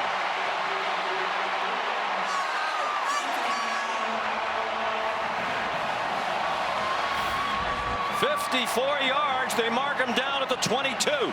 And a great catch here by Ryan Williams. Ball just ever so slightly underthrown. He goes back, makes a guy miss. And Ryan Williams, who's taken some criticism throughout this season because of some drops and inconsistencies, answers with a big play. He's also, as usual, made a number of big catches. The drops aren't for lack of effort. He's always doing extra work with the jugs machine. They've worked with him on keeping his eyes on the ball all the way through the catch. Miller. Tackled by Brian Longwell. I think when it comes to Ryan Williams, too, it's easy to get caught up in some of the low points. But if you just focus on the high points, remember, this young man is still a young player. And young guys are going to have some high highs and some low lows. His highs have been outrageous. He has also had some low lows. At some point, though, as he moves forward, that floor will rise. He's a guy that Kalen DeBoer has tremendous amount of respect for and belief in. Just 18 years old, played all of last season as a 17-year-old. 48 catches last year. That's 5 today for 98 yards and a touchdown. Jam Miller stopped for no gain. Langston, Patterson, and Jalen Stone there. Steve Gregory, the defensive coordinator. They're on 3rd and 5. Alabama loves to run some option routes with their wide receivers. So you can look in the direction here of Isaiah Horton at the top and Rico Scott. We're going to direct snap it to Jeremy Bernard. Simpson went out wide to the right, and Bernard dropped for a loss. Colby Taylor, the cornerback, transfer from Wyoming, dropped that play for a 3-yard deficit. And a big stop for Steve Gregory and the Commodore defense. The field goal team comes on. And right here, I mean, it's pretty well blocked. Bernard's got to hit this up inside. Instead, he tries to get to the outside. If he just waits for a half second and cuts off that right guard who's pulling around, might have a chance. Talty missed from 47. This is from 38. He's 2 for 2 this year inside of 40. 2 for 5 beyond 40. That one's good. And Alabama takes a 17-14 lead. We're in the 3rd quarter in Tuscaloosa. The national championship trophy presented by Dr. Pepper is here in Tuscaloosa today. This Alabama football program has won 18 national championships. The number 10 in the country at 3-1. Vanderbilt is 5-0. Alabama leads for the first time today after the Talty field goal. Connor's kickoff tumbles down in the end zone. Alabama never led in the loss in Nashville to Vandy last year. Vanderbilt got off to a great start after Ty Simpson threw an interception on 4th down and 1. Commodores took it right down the field in 6 plays, 93 yards. They got the ball back, and in 6 plays moved into the red zone again. Diego Pavia the fumble, and they haven't found anywhere near the same rhythm since. No, and it's because Alabama's done a much better job at the second and third level fitting the run. And so far, the Vanderbilt's passing attack has been okay, but it hasn't resulted in a lot of big plays. A.J. Newberry is in at running back in the pistol. Junior from Grand Prairie, Texas, has been coming back from an ACL injury. Play clock at 1. Newberry leading the way for Pavia, who gets 1, and that's it. In that first quarter, they had 12 plays, 161 yards on the touchdown. Since 20 plays for 75 yards for the Vandy offense. The offensive line really isn't moving the line of scrimmage the way they were early on as well. And it's going to be even more difficult here as they progress into the second half with James Smith, the defensive tackle and all SEC caliber player, returning from the targeting suspension. Newberry stays in. Short set by Pavia. On target to Eli Stowers. And they're going to mark him just short of the first down. It'll be third down and about a foot. Stowers been pretty quiet. It's only his second catch, and the first one came on the second play of the game. Alabama's done a pretty good job neutralizing him. And on third and short, you could probably anticipate Diego Pavia's legs being the factor here. Third down and inches.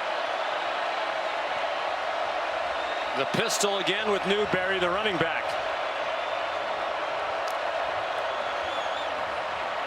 Pavia in trouble, dropped for a loss.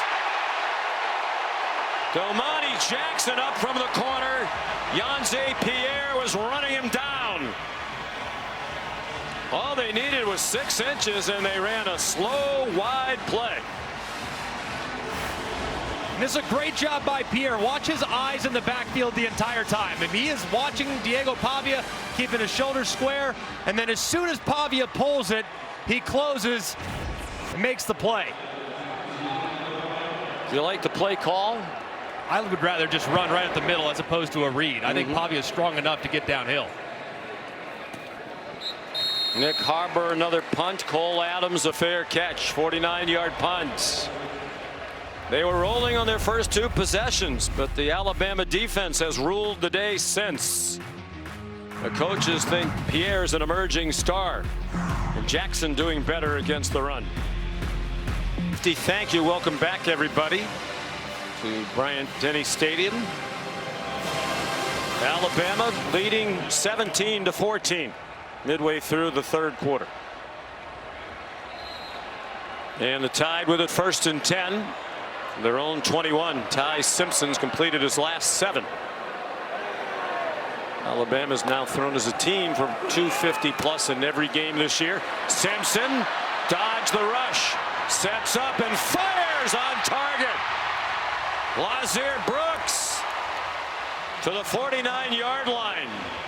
30-yard gain. Again, the athleticism of Simpson making that play happen. Just a great job by Ty Simpson negotiating the rush initially. This is beautiful. Steps up, goes, buys time. But look, he notices that there's a defender out to the outside. So he has to hold up the receiver just a little bit. But to flip his hips, to get that left shoulder around is extremely difficult. First catch of the day for Brooks for 30 yards. True freshman from Millville, New Jersey.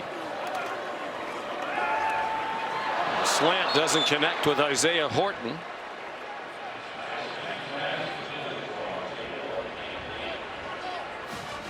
Well, Simpson hoping it's a 500 day for his family. His dad, Jason's UT Martin team, has gone down to defeat today in St. Charles, Missouri. Truly Simpson, Jason's wife, Ty's mom, not happy about that. Undoubtedly, she knows they lost 30-14. In the how it's strange, so many things tie together. You know who the Lindenwood quarterback is? I'm curious. Who is it? Nate Glantz, who was the young man Jerry Kill was going to offer scholarship to, changed his mind and gave it to Diego Pavia instead. Ty goes to the 49-yard line. After Glantz didn't get that scholarship to New Mexico State, he went to Iowa State, he went to McNeese State, now he's at Lindenwood. And he beat Ty Simpson's dad today. Small world. I mean, 6 degrees of separation. Really? In college football. Crazy. What's amazing, too, is Pavia asking him, hey, who is the guy that you played? He goes, Nate Lance. And he answered within 2 seconds. They said his coach at New Mexico Military told him, well, just go out and outplay him today, and we'll see if those New Mexico State coaches and Jerry Kill change their mind and offer you the scholarship, and they did. Jerry's now here as a chief consultant to Clark Lee. Simpson on 3rd and 9, a lot of time, and on target to Bernard. Well, there's a quarterback playing better in the country right now than Ty Simpson. I'd like to know who it is. 19 yards and a nice catch by Bernard. And a great job, too. It's 2-man with a little robber underneath. He knows Bernard's a great route runner, and as he tries to attack defenses, he attacks from the inside out. So many college quarterbacks go outside in where they want to win outside the numbers, but Ty Simpson goes right in the teeth and makes a great throw. Yeah, Kalen DeBoer and Ryan Grubb were talking about that when they had Michael Penix at Washington, a terrific quarterback, 1st-round pick. He preferred to throw it to the sides of the field, very rarely over the middle. Simpson, terrific, throwing the ball between the hash marks. Running out of time, ran into his own man as he tried to escape. Finally taken down. The ball is out. There is no whistle. It's being run back by Bryce Cowan for a touchdown for Vanderbilt, at least for the moment. The officials let it go. You can always go back and change it. But once you blow it dead, you can't. Ty Simpson convinced he was down. Take a look at it right there. Yep, wrist is down. The ruling on the field is a fumble recovered by the defense, returned for a touchdown. I think he might have been down a couple of times. But the officials did it right. That's the right way of doing it. Allow it to uncover, let them score, and then clean it up on the back end. That's the correct way of officiating a play like that. Zaylen Wood tripped him up. The previous play is under video review. Crowd convinced as they look at the board that it was a fumble.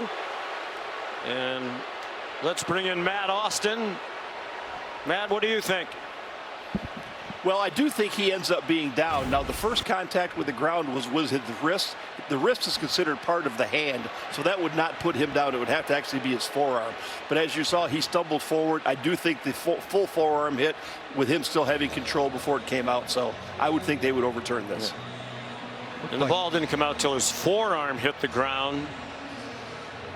So he should be down. They'll have to figure out where to spot it. But what a competitor he is. And by the way, a newcomer is a New York Yankee fan. Walked into our meeting yesterday in a Yankee t-shirt. I said, how long have you been a Yankee fan? So just a couple months. He went to New York with his dad on a quick trip in July before they both had to get to camp. Went to Yankee Stadium, had a chance to meet Aaron Boone and Aaron Judge. Said he was always a Derek Jeter fan after having seen a documentary about him. He was getting teased for being a couple of his friends called him a fake Yankee fan in our presence. After video review, the runner's right forearm was down in possession. Prior to losing possession, the ball will be placed at the 33-yard line. It'll be 2nd down and 15. He took a lot of heat for wearing that Yankee shirt. I just wonder, I wanted to ask him as one of our questions, had the Red Sox won Game 3, would he have been rocking a Red Sox shirt? But I didn't feel like that. You're a Red Sox guy, Sean. Yes. You know, maybe apparently maybe he's a bit of a fair weather fan. I did not start becoming a Red Sox fan in late July. July 28th was not the time? No, Ty's quite a bit younger than I am. So it goes as a 3rd sack for Vanderbilt. For 3-yard loss. Kevin Riley's the running back now. The tight bunch formation to the right. Probably wouldn't try a field goal from here. Nearing 4 minutes to go in the 3rd quarter. Simpson on target. Isaiah Horton inside the 25-yard line. Pushing and shoving at the end of the play. Back behind the line of scrimmage. Zaylen Wood and Gino Vandermark being separated. It's a 9-yard gain. Simpson's trying to get them lined up at the 24. They need 6 on this 3rd down. They're giving him a lot of freedom at the line of scrimmage to make checks and adjustments. Probably going to motion Jam Miller back in here, I would assume. Here he comes. It's Kevin Riley. Kevin Riley, excuse me. They like him in the passing game on 3rd down. Vanderbilt showing pressure, so you could beat it potentially with a sprint to the right. Simpson. Riley stayed in the block. Simpson has running room. 1st down. And a couple of extra yards. He wasn't going to go out of bounds. 13 yards for Ty Simpson. And a great job, too, by Riley. He's engaged with Hurd. The safety off the left edge gets just enough of him to allow Ty Simpson to escape. He knew he had Jeremy Bernard out in front. Instead, he felt like he'd get it with his legs, and he does. They brought a blitz, and Riley's not a big running back, 5'11", 190 pounds. Did his job very well. Jam Miller's back in. Simpson goes under center. Simpson's in trouble, and he's needed to throw that one away. Sacked for the 4th time. This time by Miles Capers. You just can't take that sack. And I think, look, Ty Simpson's done a great job all season of buying time, escaping pressure, getting out of it, but sometimes the defense wins, and at this point they've won. There's 4 defenders that are in pursuit. You got to throw that one 10 rows up into the stands. Big mistake by Ty. Thrown down by Capers. Corday Sidnor had pressure as well. 10 yards. 4 sacks. Diego Pavia waiting for his turn, hoping they can force a field goal try. That pass batted down. He was trying to get it over the middle to Josh Cuevas, and it was knocked down by Joshua Singh. Trying to get something underneath to make this 3rd down a little more manageable. Big thing for Ty, though. He can't take a sack here, make that field goal more difficult. 3rd and 20. Checks it down. Jam Miller down way short of the 1st down. Duo of linebackers, Brian Longwell and Langston Patterson there. So a good stop for Steve Gregory's defense to force the field goal and keep it a 1-score game. That sack, though, just still shows that Ty Simpson, albeit 4th-year junior, still very young and early in his development and game management. You just can't take that sack, get you that far behind the sticks when you're in the red zone. Talty 1 for 2 today. Missed from 47.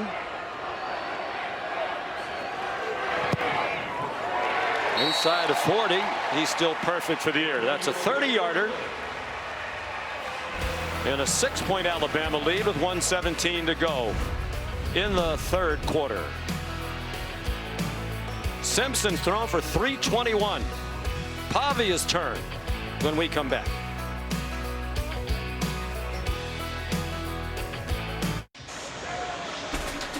Mario Cristobal and the Miami Hurricanes arriving to Doak Campbell Stadium in Tallahassee for their rivalry game with number 18 Florida State. In his 4th season now, he has them 4-0. They've made some progress, but Hurricanes fans want more. Connor Talty the kickoff, and it's a touchback.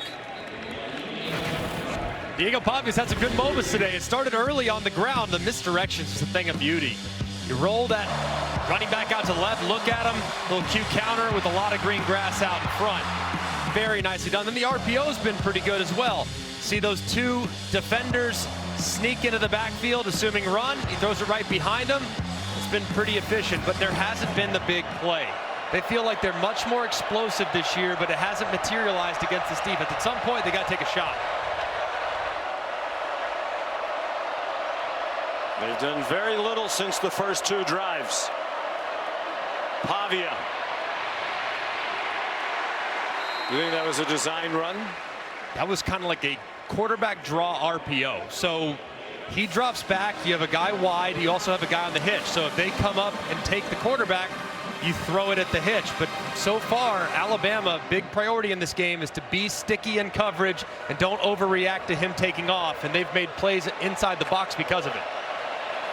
One of the things Kane Womack emphasized with the defense, don't go for that pump fake, jump in the air, just get a hand up in case he does throw it. On 2nd and 7, final seconds of the quarter. Pavia got it off through the traffic. Richie Hoskins, a first down to the 41-yard line, 13 yards. They don't have to snap it again. And they might not as they're going into the huddle. This is one area where I do think Diego Pavia has grown so much.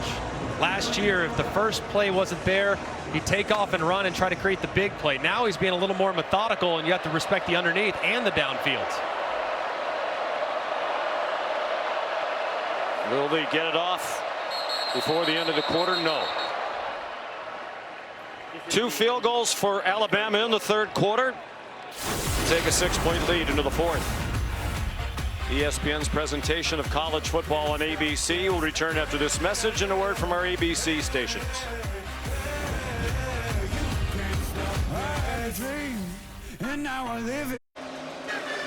Welcome back to Alabama here with head coach Kalen DeBoer. Coach, at the half you said you wanted your defense to play with more physicality. What do you need them to do here?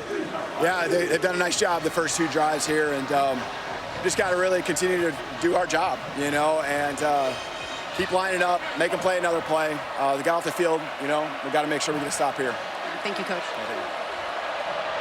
Every game is important, and either coach at Alabama and Kalen DeBoer, some feel bigger than others. This is a big one for him. Trying to get some traction, put together a winning streak. They've won 3 in a row. A.J. Newberry, the ball carrier, driven back by a host of tacklers, including James Smith. Wonder if there's something wrong with Alexander, who's their best back. Apparently not. He's trotting on now with Eli Stowers. And Stowers, Greg's had a quiet game by his standards. Just 2 catches for 14 yards. They need to get him involved at some point. I mean, he's been well defended by Alabama. He's a huge priority for their defense, knowing where he's at all times.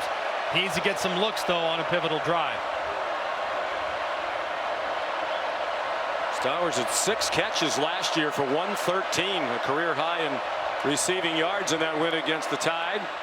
Pavia throws it out wide. Junior Sherrill shoved out short of the marker by John Lee. Gain of 7, 3rd down and 2, a minute into the 4th quarter. Got to be thinking if you're Tim Beck, it's one of 2 people. It's Diego Pavia's legs, but not off read. It's downhill. Or it's Eli Stowers off something underneath. Stowers not being on the game, got to be thinking it's Pavia's legs. Or Alexander behind him in the pistol. 3 out of 7 on 3rd down. They had a disastrous 3rd down moments ago on his 3rd and inches. Pavia after the fake has a receiver wide open. Cole Spence dragged down by Bray Hubbard. Great call by Tim Beck. And Spence went down to the 17-yard line. A 33-yard gain.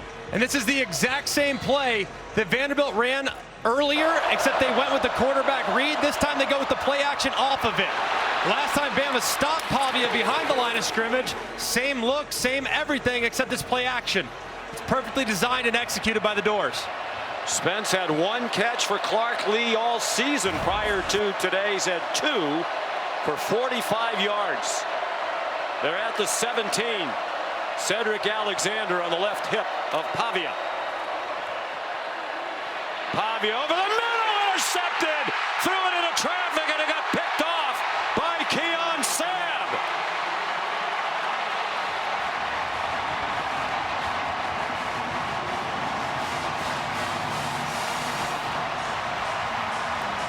Tim Beck with a stunned look. He hasn't seen Diego Pavia do that very often. Forced it over to the middle.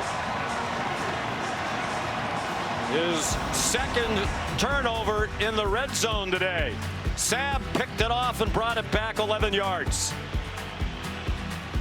Alabama the ball in a 6-point lead in the fourth quarter. Diego Pavia, the interception, picked off by Keon Sabb. Both turnovers by Pavia have come in the red zone. Latzia Brooks goes in motion. Ty Simpson dumps it off. Blockers out in front of Kevin Riley. Good call by Ryan Grubb, well executed. Let's go back to that interception a moment ago. Vanderbilt has 3 guys into the boundary, which means Keon Sabb with this quarters poach coverage. He's poaching any in-breaking route. So what does he do? He sees it, jumps it right in front of it. That's a terrible mistake by Diego Pavia. Uncharacteristic. There's a flag down, and the throw goes over the head of Jeremy Bernard.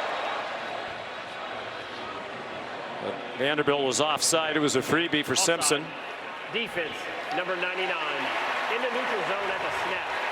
5-yard penalty, remains first down. That play a moment ago by Pavia, you have to know against that defense, that backside safety is who you have to locate. If he moves towards the passing strength where he was moving, you have to work one-on-one to the left-hand side. And Pavia throws it right where they wanted him to, and Sabb makes him pay. In a year and a half now with Vanderbilt, just the second multiple turnover game for Pavia. The other one was last year against Texas, then ranked number 5. 1st and 5. Simpson looked like he was going to run, lofted it out to Williams, and that's well defended by Brian Longwell. Loss of 1. The interception by Sabb, his first of the season, is 3rd for Alabama.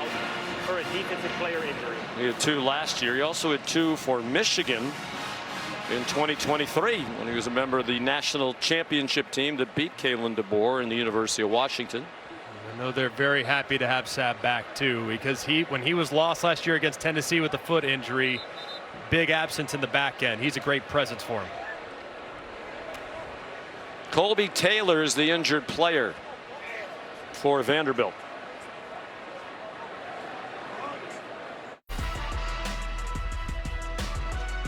Spirited game. A lot of emotion coming in after Vandy's upset win against Alabama last year. Last year, Vanderbilt dominated the time of possession over 42 minutes. Today, a significant edge for Alabama. 3 for 3 in the red zone, while Diego Pavia has had 2 critical red zone turnovers. Colby Taylor helped off, favoring his left leg. Their starting cornerback is in the tent. 2nd and 5 for Alabama, up by 6, nearing 11.5 to go. Simpson dumped it off. Rico Scott hit hard along the sideline by Dante Carter.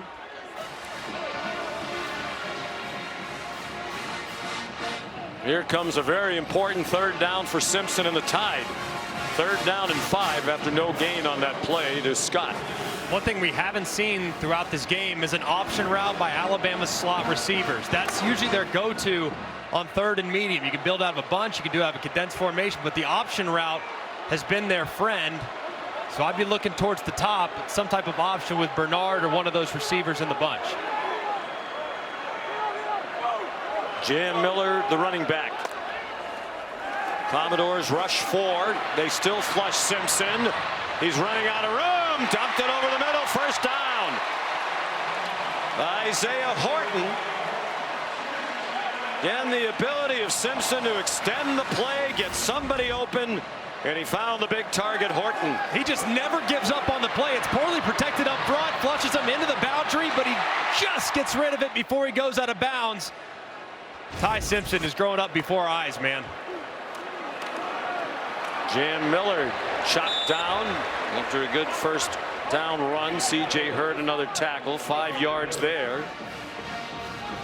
Ty Simpson in his 4th year in the program, the previous 3 as a backup. 1 year to Bryce Young, the last 2 to Jalen Milroe.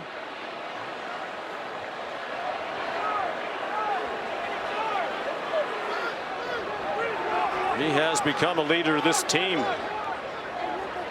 Spirited messages before they took the field at Georgia. And he was one of the team leaders who galvanized this squad after the loss at Florida State to start the year.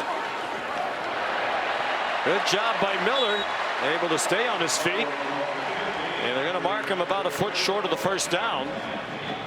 Another tackle for Jalen Stone, who's played very well in the middle of that Vanderbilt defense, junior from Decatur, Georgia.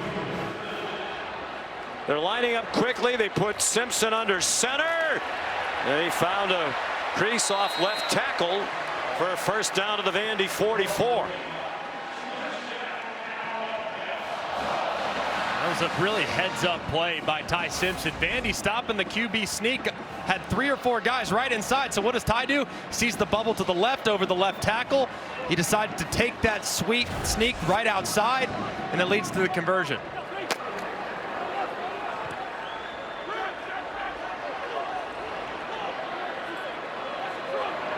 .8:45 in the clock running. They've taken nearly 4 minutes off the clock on this possession. I wonder at some point, does Bama go for the jugular with a double move and try to throw it deep? Miller.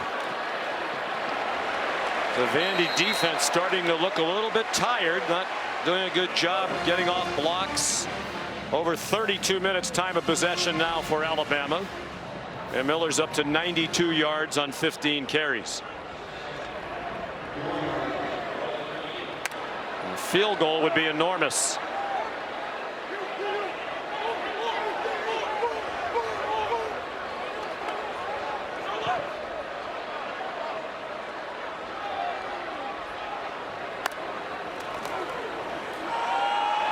Miller bounced outside.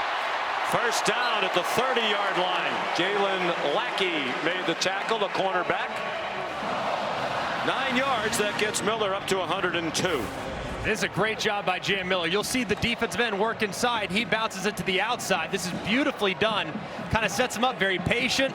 Boom, right to the outside where there's a lot of room.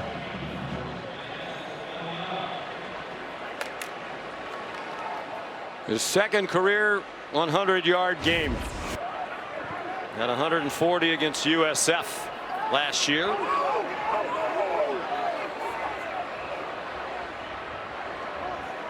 This would be considered fringe of field goal range given Talty's history. Riley weaves his way. He's down at the 22, banged down by Nick Rinaldi. But 7 more.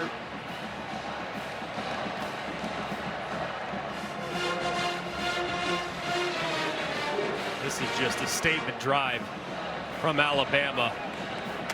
Just nursing the clock, allowing that offensive line to go to work and trying to take advantage of this depleted or this tired Vanderbilt defensive front. Now been on the field for more than 33.5 minutes. 10th play of the drive. Riley cannot escape. He did well to get to the 20-yard line. Singh and Stone there again. It's amazing how Alabama has kind of taken Vanderbilt's plan from last year and tried to implement it themselves. Bama last year had just 45 offensive snaps. Now, with just 6 minutes remaining, Vanderbilt and Diego Pavia have snapped the ball offensively just 40 times to Alabama's 61. So fatigue started to set in for the Doors.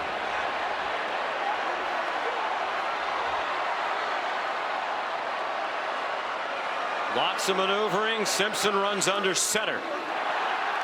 They give it to Caden Proctor for the first down. The offensive tackle made a catch and bowled people over after it at Georgia last Saturday night. Who wants to tackle 366 pounds? How about the big fella up inside on fullback dive? But look at the big old pocket right there. That right arm up, doing it exactly how he's supposed to, rolling through it and finding his way to the first down. You just got to give your big guy a steak at some point, you know? I mean, give him a steak right there. Toting the ball, that's a steak.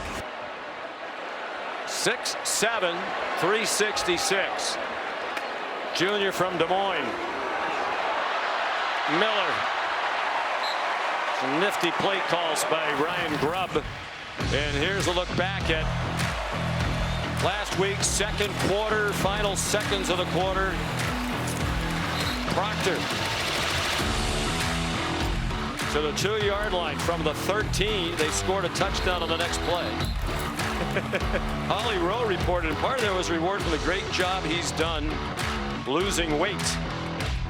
That has been a struggle for him, that he's over 9-week span lost significant weight. In some ways, these ball handling plays are his reward. I think it's a real impressive feat too. When you talk with Ryan Grubb, he really applauded Caden Proctor's professional approach, saying it's fun to see a guy go from amateur to professional right before your eyes, and Caden's commitment the last few months have been remarkable. Timeout Vanderbilt. A tremendous drive ongoing for Bama. Freshman year, we did their opener against Notre Dame. The coaches and the quarterback Carson Beck were raving about him, and he's lived up to it. 15th play of this drive. They've had the ball for 8 minutes and 21 seconds. A statement drive indeed. It's a blitz coming after Ty Simpson, and an incomplete pass. Diving attempt made by Ryan Williams. Simpson had to throw it on the run. Here is a huge field goal attempt upcoming for Connor Talty.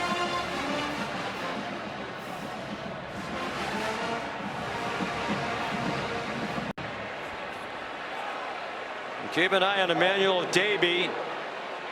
8 career block kicks, 7 of them at Cornell. They had one this year against Georgia State. He missed from 47. Good from 38 and 30. He hasn't missed from inside of 40 this year. This is from 30 and a 2-score lead. A 15-play, 8.5-minute drive gives them a 2-score lead, up by 9 with 4:08 to go. Just a throwback drive for Kalen DeBoer. I mean, you watch Alabama win 1,000,000 games in this building for the last 20 years, and it was drives like that. Physically imposing along the line of scrimmage, committed to the run, timely third down conversions, and just sucking the life out of the opposition on the opposite sideline. Just a tremendous drive there for the Tide. Ty Simpson, 23 for 31 for 340 yards, 2 touchdowns, in his first career interception. 27 plays over the last 2 drives. They had the ball for just about 14.5 minutes in that span.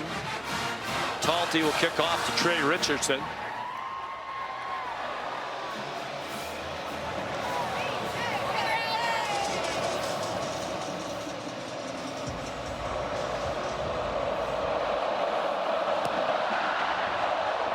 Richardson is going to try it from the goal line.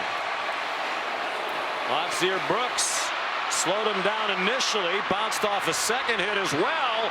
Richardson turned the corner and went out at the 35-yard line. Took the kicker, Talty. Flags thrown late by the referee.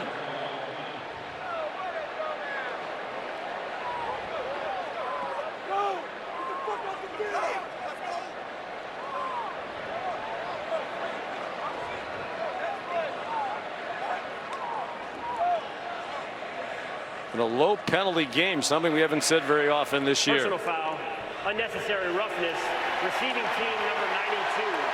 The penalty will be enforced half the distance to the goal from the spot of the foul. First down. And that's a huge penalty. Instead of starting at the 35, down by 2 scores, the ball's coming back inside the 20. Jalen Stone's had a very nice game. They had a lot of tackles in the middle of that defense. But that's a killer. Just a completely unnecessary decision there by Stone. Way behind the play, going out of his way to try to take out an Alabama player, and he costs his team. Just a critical error. 2 timeouts and the 2-minute timeout for Vanderbilt. Alabama's going to lose a timeout on defense. We'll show you exactly what Stone did, and this is him as he's engaged right there. He actually came from way out of the picture and got about a 20-yard head start to create that contact, and it's just completely unnecessary. And Vanderbilt, known for being so disciplined, so well coached, a very uncharacteristic mistake there for a key defender. Clark Lee let him have it. Now I think he's trying to pick the young man up again. He's clearly very emotional.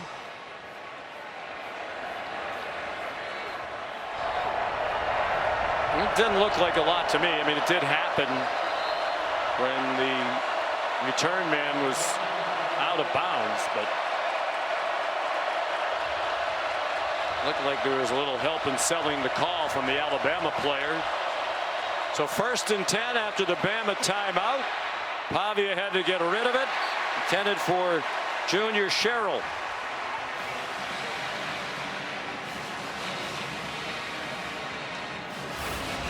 We'll go back one more time. This is the running start right here. Watch him out of his way behind the play, and delivers a big hit. It's completely unnecessary, and the official was all over it.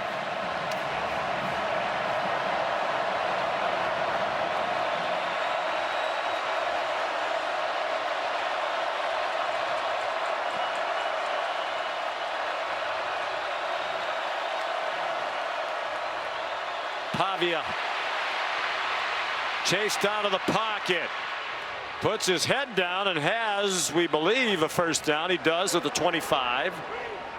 But the clock is running. It's an 11-yard gain. He got him lined up quickly. He had Alexander on a check down, goes to Sherrill instead. But they still haven't made it to the point they would have had it after the kickoff had there not been the penalty. Still 3:19 to go. Still very important for Alabama in coverage. Pavia, they'll let him run. It's still a 2-score game. They need to be very disciplined in coverage and let those pass rushers get home. Don't try to be a hero and uncover and allow the big play over the top. Clock is running. Pavia took his time on that play. Keon Sabb came on a blitz. He grabbed Pavia as he was going to throw it, and it's an incomplete pass. What a quarter for Sabb. He had the big interception in the red zone, and now a pass breakup as Pavia could not get out of his grasp. Just great strength there shown by Sabb. Pavia is so strong, usually can survive that type of grab. But Sabb maintains control and drops the quarterback.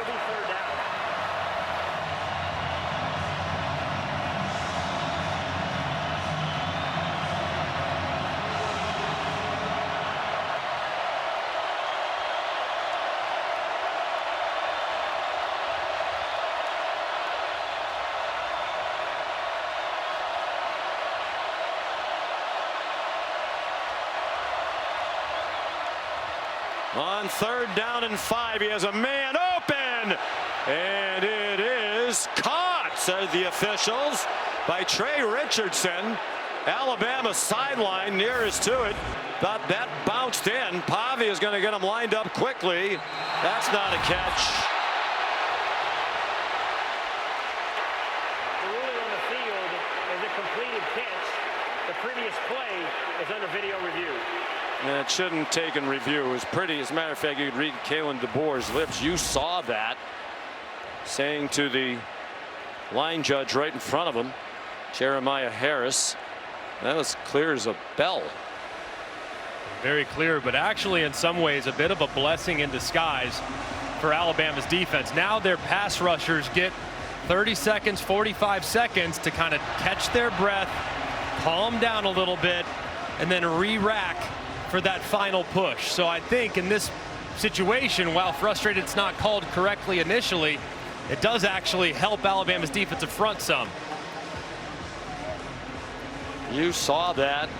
After video review, So did 100,000 others. prior to possession, it'll be 4th down and 5 at the 4.5-yard line, and the clock will start on the snap. Diego Pavia, the famous quote during the week, if we play our game, it won't be close. He has not played his game today. 2 red zone turnovers, and that is an instance where he had a receiver wide open on a play they needed to have, and he threw the ball short.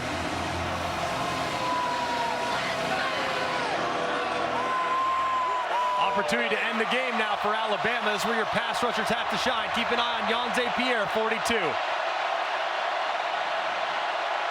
Alexander, the running back. Last chance for Pavia and Vanderbilt. Sab, another blitz. Diego throws another interception. There is a flag down. Xavier Mincy bringing it back. Then he gets hit out of bounds by Bryce Henderson, the tackle.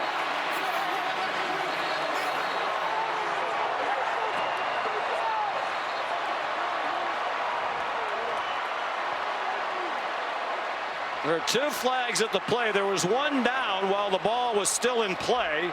And then the second flag came flying for the hit by Henderson on Mincy.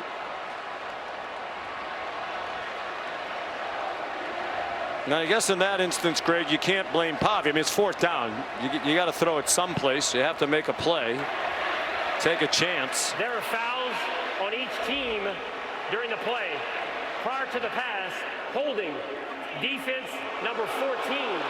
That 10-yard penalty will be enforced from the previous spot and includes a first down.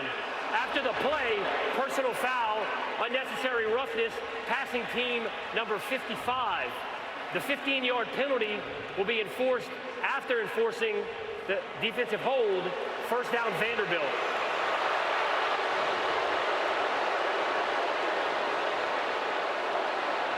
So there is still life for the Commodores on the defensive holding penalty.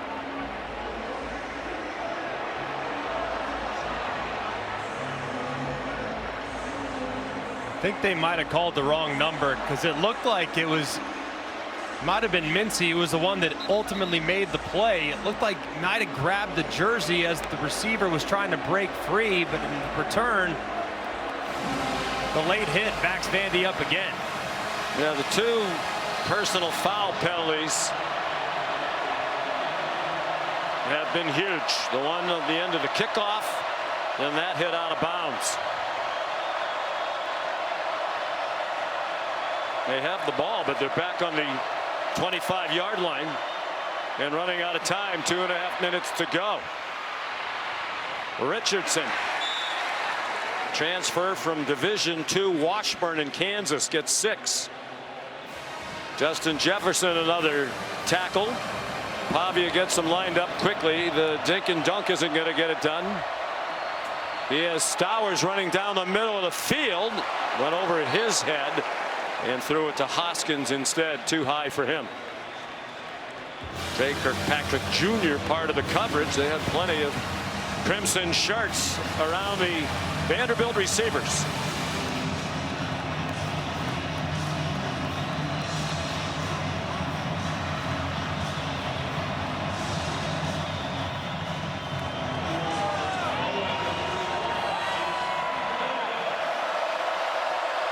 Third down and 4 with Alexander behind Pavia, now to his right hip.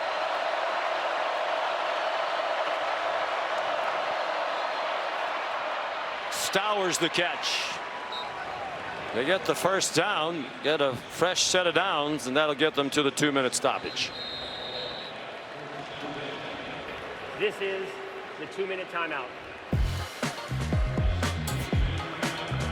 8-yard gain. They've had it for 8 plays on this drive. They've moved it only 25 yards. 9-point lead for Bama.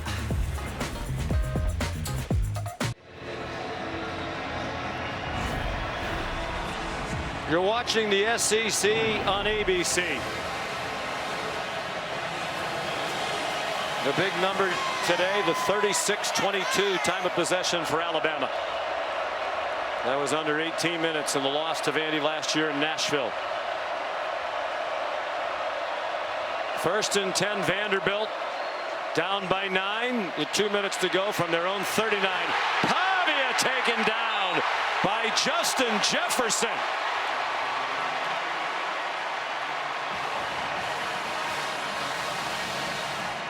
Right, Vandy's not trying to use a timeout here, especially considering how far downfield those receivers were.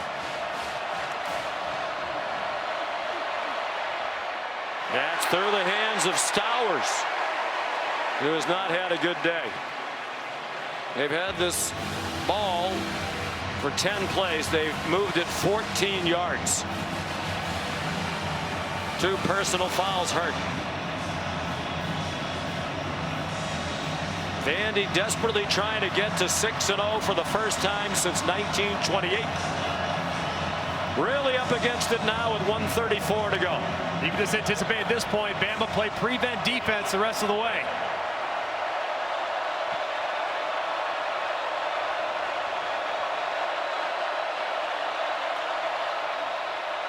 Third down, 21. Pavia throws on the run, and it's broken up and almost intercepted by Zabian Brown. Looked like Brown was going to secure it, but Richardson does a great job throwing a shoulder in there to dislodge the football.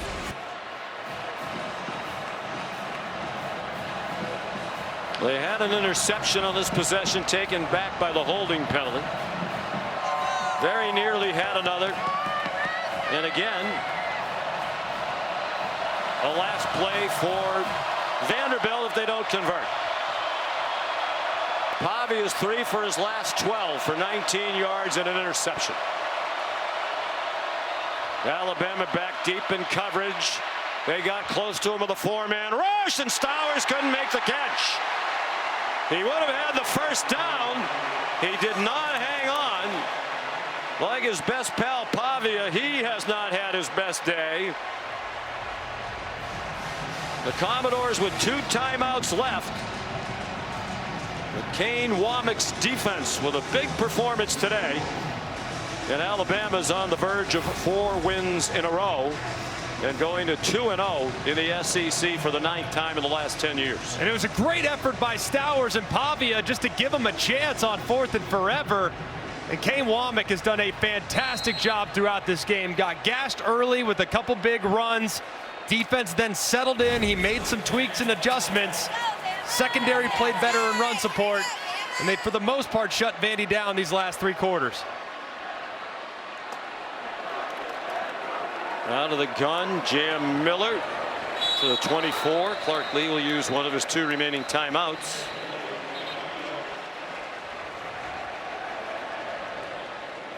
Timeout, Vanderbilt. The reality has set in on the Vanderbilt sideline. Here are the Capital One College Football rankings entering today. Coming up as soon as we're finished here, on to Tallahassee at the bottom of the hour for Miami and Florida State. That game is now over at the Coliseum. Penn State has lost 42-37. So back-to-back losses. Alabama will move ahead of them. Texas is also trailing at Florida. Johnny Manziel with some advice for Diego Pavia. They were okay with him being brash and saying what he said, but you have to back it up. He didn't back it up today. No, he didn't. Did not have his best stuff whatsoever. That young man's a warrior. Fully expect him to bounce back in a big way, but to beat the Tide in Tuscaloosa, you have to be at your best, and he wasn't. Jam Miller. Vandy will use its last timeout. Well, he was backing it up at the beginning of the game. They went on a 93-yard drive, led 7-0. They were driving again on their second possession. They were in the red zone, but he fumbled, and that's really when the game turned. Threw an interception later to Keon Sabb. 19 of 33 for 183. 1 interception, 1 fumble lost. He threw a touchdown. He rushed for 58. Wow, he's a terrific player. They had a really good team. And I think if he played better, the result might have been different. 100%. It's a good football team. And I know today people draw conclusions, but this is a team that was up to the test. And they deserve some credit. They made some critical mistakes. And Alabama deserves tons of credit for forcing them to make those mistakes. Justin Jefferson ripping that ball out. Keon Sabb making a big pick with the back against the wall. Bama made the plays, Vandy didn't, but this Vandy team's not going anywhere under Clark Lee. They'll be a tough out for everybody all year.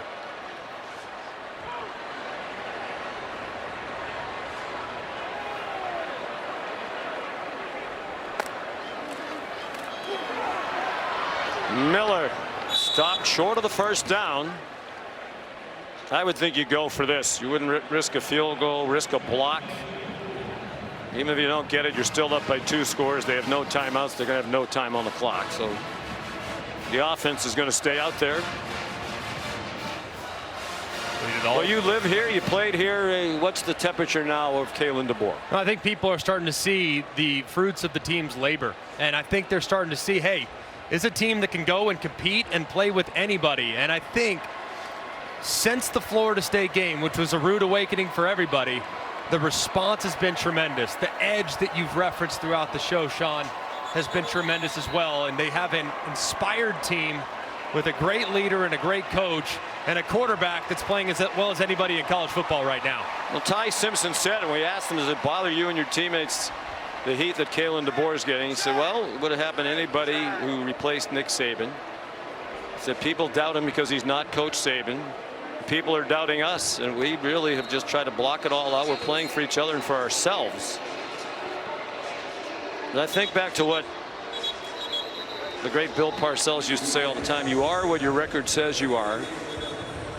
If this stays in the win column, Kalen DeBoer as a head coach is going to be 117 wins and 17 losses.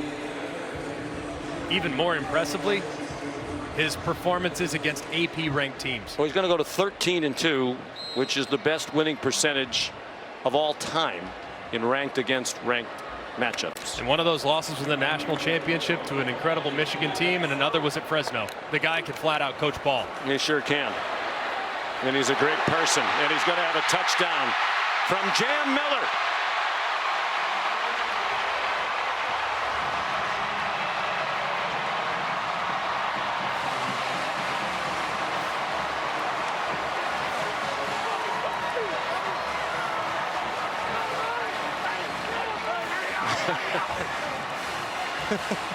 It seems we say it every week.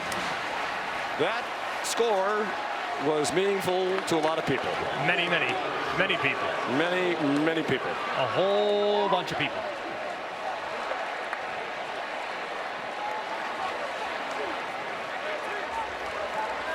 What a day for Jam Miller. With that touchdown, he's at 136 yards, just 4 shy of his career high. 140 against South Florida last year. And bear in mind, they played Florida State without him. And the coaches, Kalen DeBoer talked about that first game of the season. First of all, tough opponent. You're playing a team with the new offensive coordinator, Gus Malzahn. It's the first game for Ty Simpson with Ryan Grubb. And there's a learning curve there as well. But the response has been terrific. Outstanding. And it's not what happens, it's how you respond. And that's been the rallying cry for the team. And look, the Florida State game was a tough game. That's an inspired opponent that had that game circled for 2 years against a great quarterback, a really good offensive coordinator in Gus Malzahn, and a really good coach in Mike Norvell in a hostile setting. So this, I think, has been tremendous these last few games to see how this team has rallied together, ignored the outside noise, and focus on the task at hand. That's performing at a high level.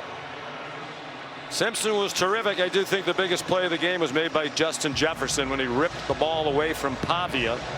When it looked like at the very least Vanderbilt would be ahead 10-0, perhaps even 14-0. The whole game changed on that play. And it would have been interesting to see what the crowd was like had that game gone to 10-0 or 14-0. I think one other thing too about this Alabama team is in the past, last year and especially against Florida State, the initial response to getting punched was not great. Well, they got punched today, and the response has been outstanding even throughout this game, which says a lot about how this team has grown and matured. Well, last year the loss to Vanderbilt sent them into a spin of mediocrity. Wound up after that 4-0 start, finishing 5-4 with some really poor performances. Alexander tackled immediately by Nakai Hill-Green, and Vanderbilt not in any big hurry.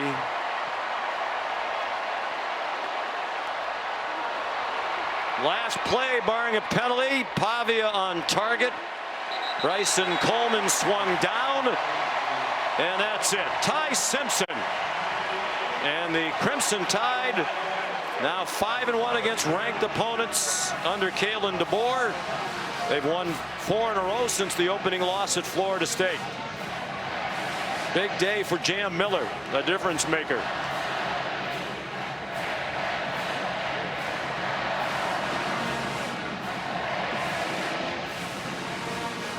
You know, we talk about Pavia saying what he said. He was being true to himself. Yeah.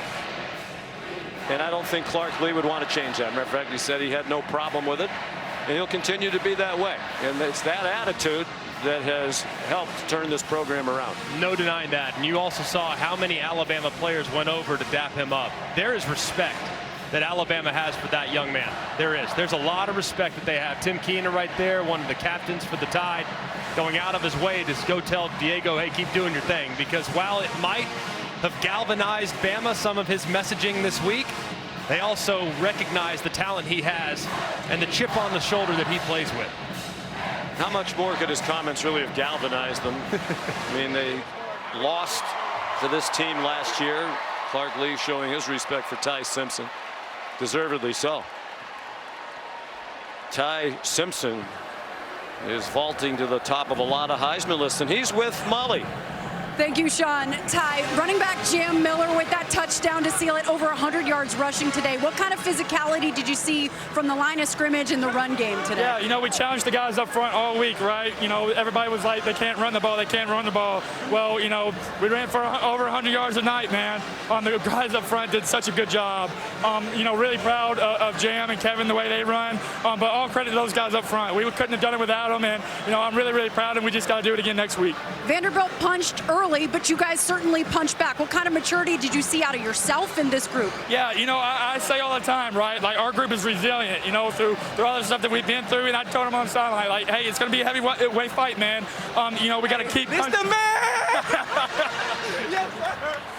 We got to keep punching. You know, they're a good team, and in the SEC, right? You know, every week's a hard week. We'll see those guys again.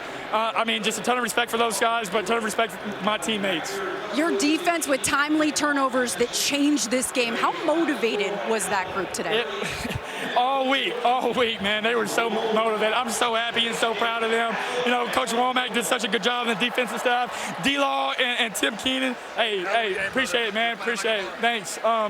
You know, they challenged them all week. You know, we told them, like, last week or last year, right, you know, is gone, but it's never forgotten. We knew how, you know, we came, but we're going to make sure that, you know, that doesn't happen again. Congrats on the win. Thank you. God bless. Sean.